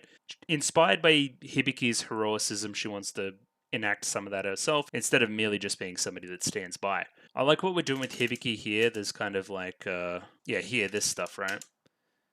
We're really going crazy with our lines, kind of a different shading technique on her face as well. It really shows that she's trying to retain control. Kind of get every single character in the show to all, again, put their hands together, give your energy to Hibiki, and it works again. It's great. Keep doing it. It's lovely. And here's the moment, right? Hibiki! Stay good, please. That's fun. I love the kind of the shot here as well. The faded over larger Miku over the smaller Miku. Great. And yeah, she won't give in to the urge to destroy. Instead, she's going to sing for hope, right? That's the whole thing. That's why she doesn't end up killing Fina in the end. It would work counter to exactly what we're saying. We can achieve world peace without violence, kind of what Chris was saying, even though violence is inherently human as well. And anyway, whole conversation there. But yeah, Hibiki staying true to herself through the whole thing is lovely. I love it. And kind of Miku being the final one to push her back over the edge to being who she really is great. Not reinventing the wheel. We don't need to do something subversive or crazy or anything else like that. We're just going to tell a solid, not reinventing wheel story, if that makes any sense. Something that potentially on the outside looking in is a little rote, but is executed to such a level that I think it's enjoyable. And yeah, we start to get the villain like, getting worried. Great. Yelling the word Symphogear, and then it's like Synchrogazer. That's the name of the song, I believe, as well. Yeah, and then they destroy Ryoko. She's like dead. We have people walking back out into the street after that whole fiasco, and yeah, everything's fucked. The whole world's destroyed. And this was my first clue in that we're linking into the very start of the show is that, hey, I think the world right now is sufficiently destroyed to the point where it would make sense that the funeral was then. Or not the funeral, but the grave. You know what I'm talking about. And we see the most like blindly heroic moment here from Hibiki. Again, you could call it very naive, right?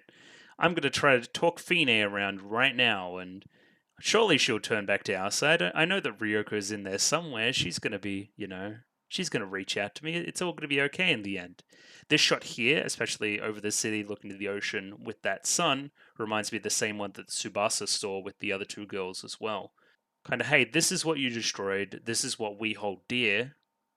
Why do you keep doing this? We're going to keep fighting to save this. I think that's what we're getting at here anyway. Continually calling her Ryoko as well. Still truly believes that she can be saved. This is where we're talking to our common tongue thing, talking to the gods, our common language. Maybe singing being the language of the gods after all, something to that effect.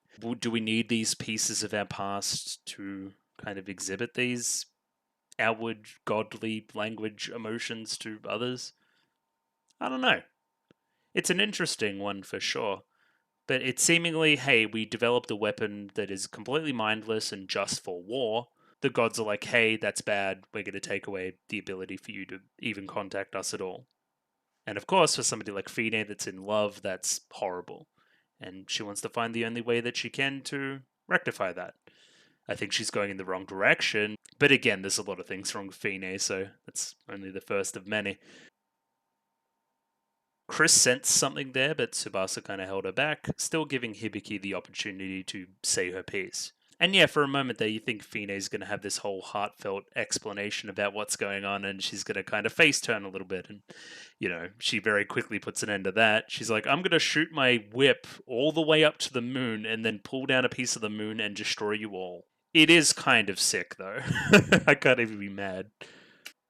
I still can't say that German word, but whenever that waveform exists, Fine will be reborn through somebody. And yeah, time and time again, she'll come back. You can't put her under her like that. I wonder how we're going to put an end to her in the end. Maybe it's some kind of hugging. You know what I mean? We're going to kill her with kindness by the end, I believe. Look at the eyes here, right? So this is still kind of halfway between Fine and Ryoko right now, right? Because Hibiki did like the punch. And there's the message. You don't need strength to unite the world. We can unite it other ways. We can communicate. We can bring each other together through things other than language. Language barriers aren't as strong as we think they are. We don't need this common tongue we're talking about. We can bring each other together and, sing kumbaya. Again, real world, probably not that easy, but it's nice to believe. It's a really nice message. I really enjoy it. Then the blink, and yeah, right there.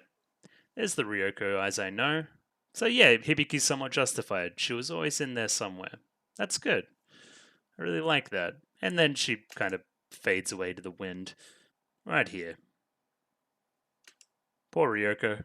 Genjiro's, a bit misty-eyed. Everyone's a bit misty-eyed. And the one I wanted to talk about here is Chris. So Chris doesn't know Ryoko. So Chris right here is crying for Fine. Chris is crying for the relationship that she had or thought she had with Fine and the times there. And I think that's really interesting as well. Yeah, a fun little interpretation there. I really like that as character development of Chris. It's kind of like saying goodbye to the other side of herself that was kind of not controlled, but heavily influenced by Fine.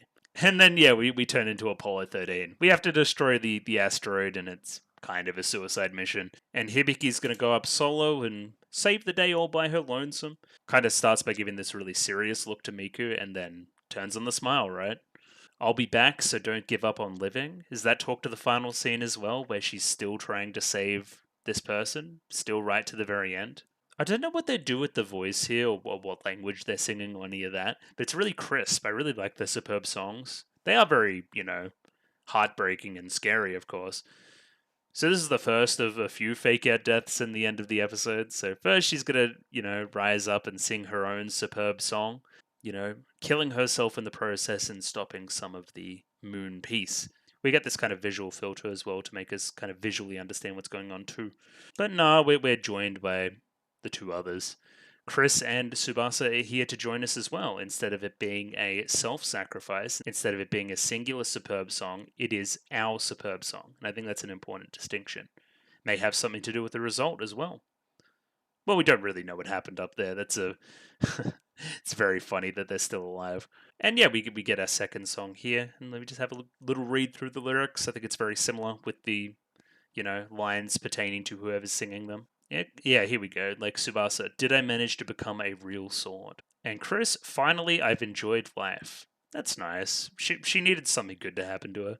Our dreams soar into the heaven, now let us become stars. And then, yeah, linking into the shooting star part later. Thank you for everything. The time we spent together is a symphony. And then Hibiki's, I wanted to sing more with you too. Yeah, still right at this time. Hey, let's focus on the moment instead of saying goodbye. Like that from Chris. Also, again, do we want to talk about how they, need oxygen or... Anyway, we're not going to cinema sins this. We get these flashbacks to various important scenes for the characters throughout the show, again, showing how we got from the start to the end and the changes there within.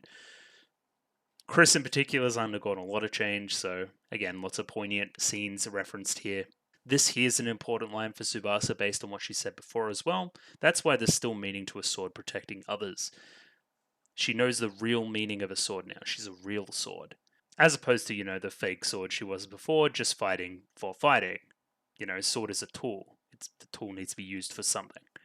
Again, I think it's important that all three girls are still singing right there at the end. As we see right here. This is probably a better shot for that, actually.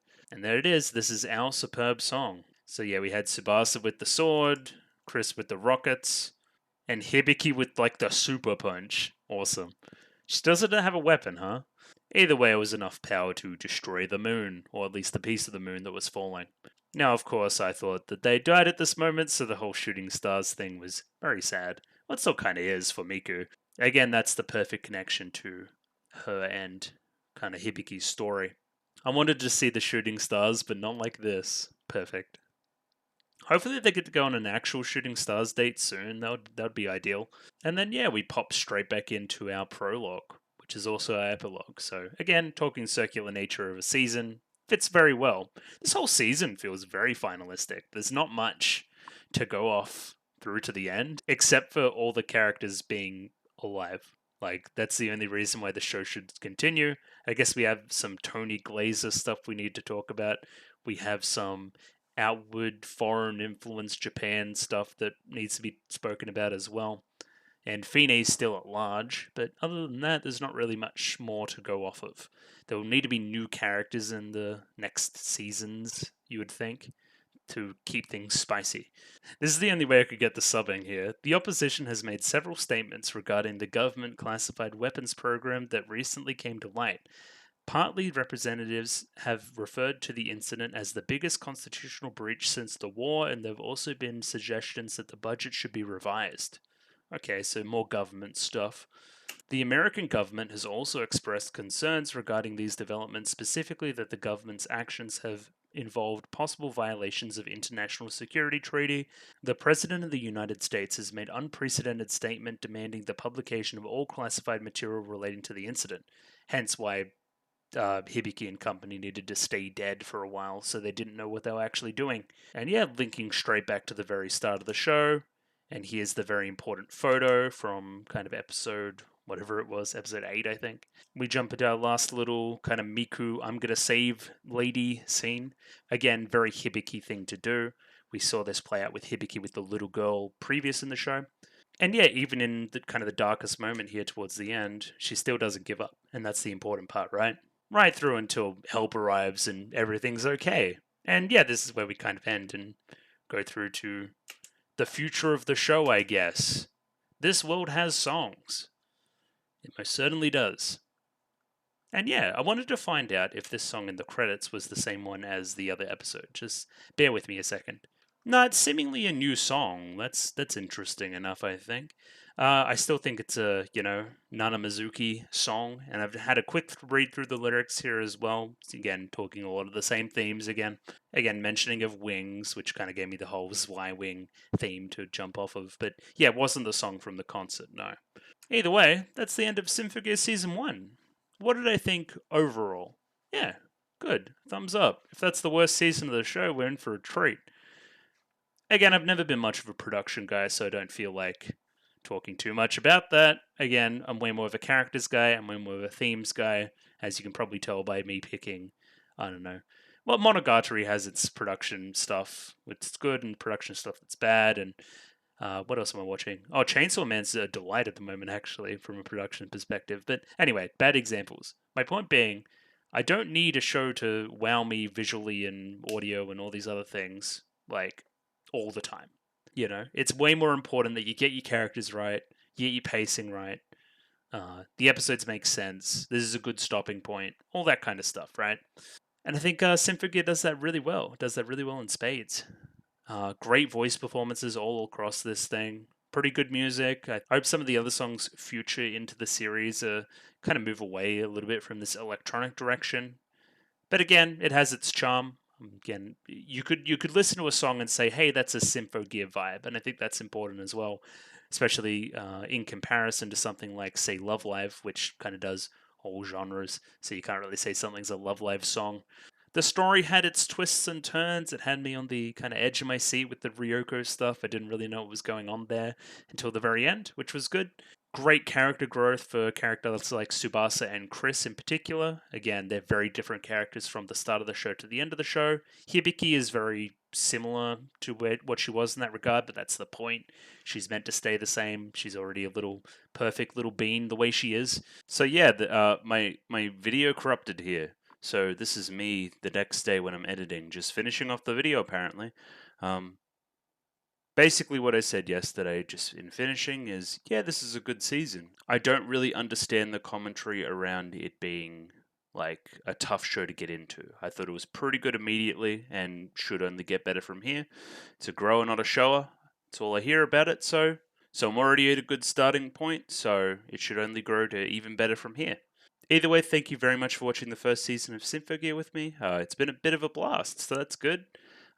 Be back next week, hopefully with a better schedule. And yeah, all in all, just really thank you. Shill stuff quickly. If you like the video, consider liking the video. If you like the video and want to see more, consider subscribing to the channel. Comment below anything you thought about the episode, anything I can do to improve my presentation. Comment below. I'm doing follow for follow on Twitter, so follow me on Twitter if you'd like me to follow you back. And the Discord. Join the Discord if that's something that interests you. You'll get the most up-to-date schedule, as well as, a bunch of Symphogear people to talk with. So that's always fun. Either way, thank you very much for watching, and I'll catch you guys next week for the first episode of Season 2. Radio. Thank you very much. Catch you later.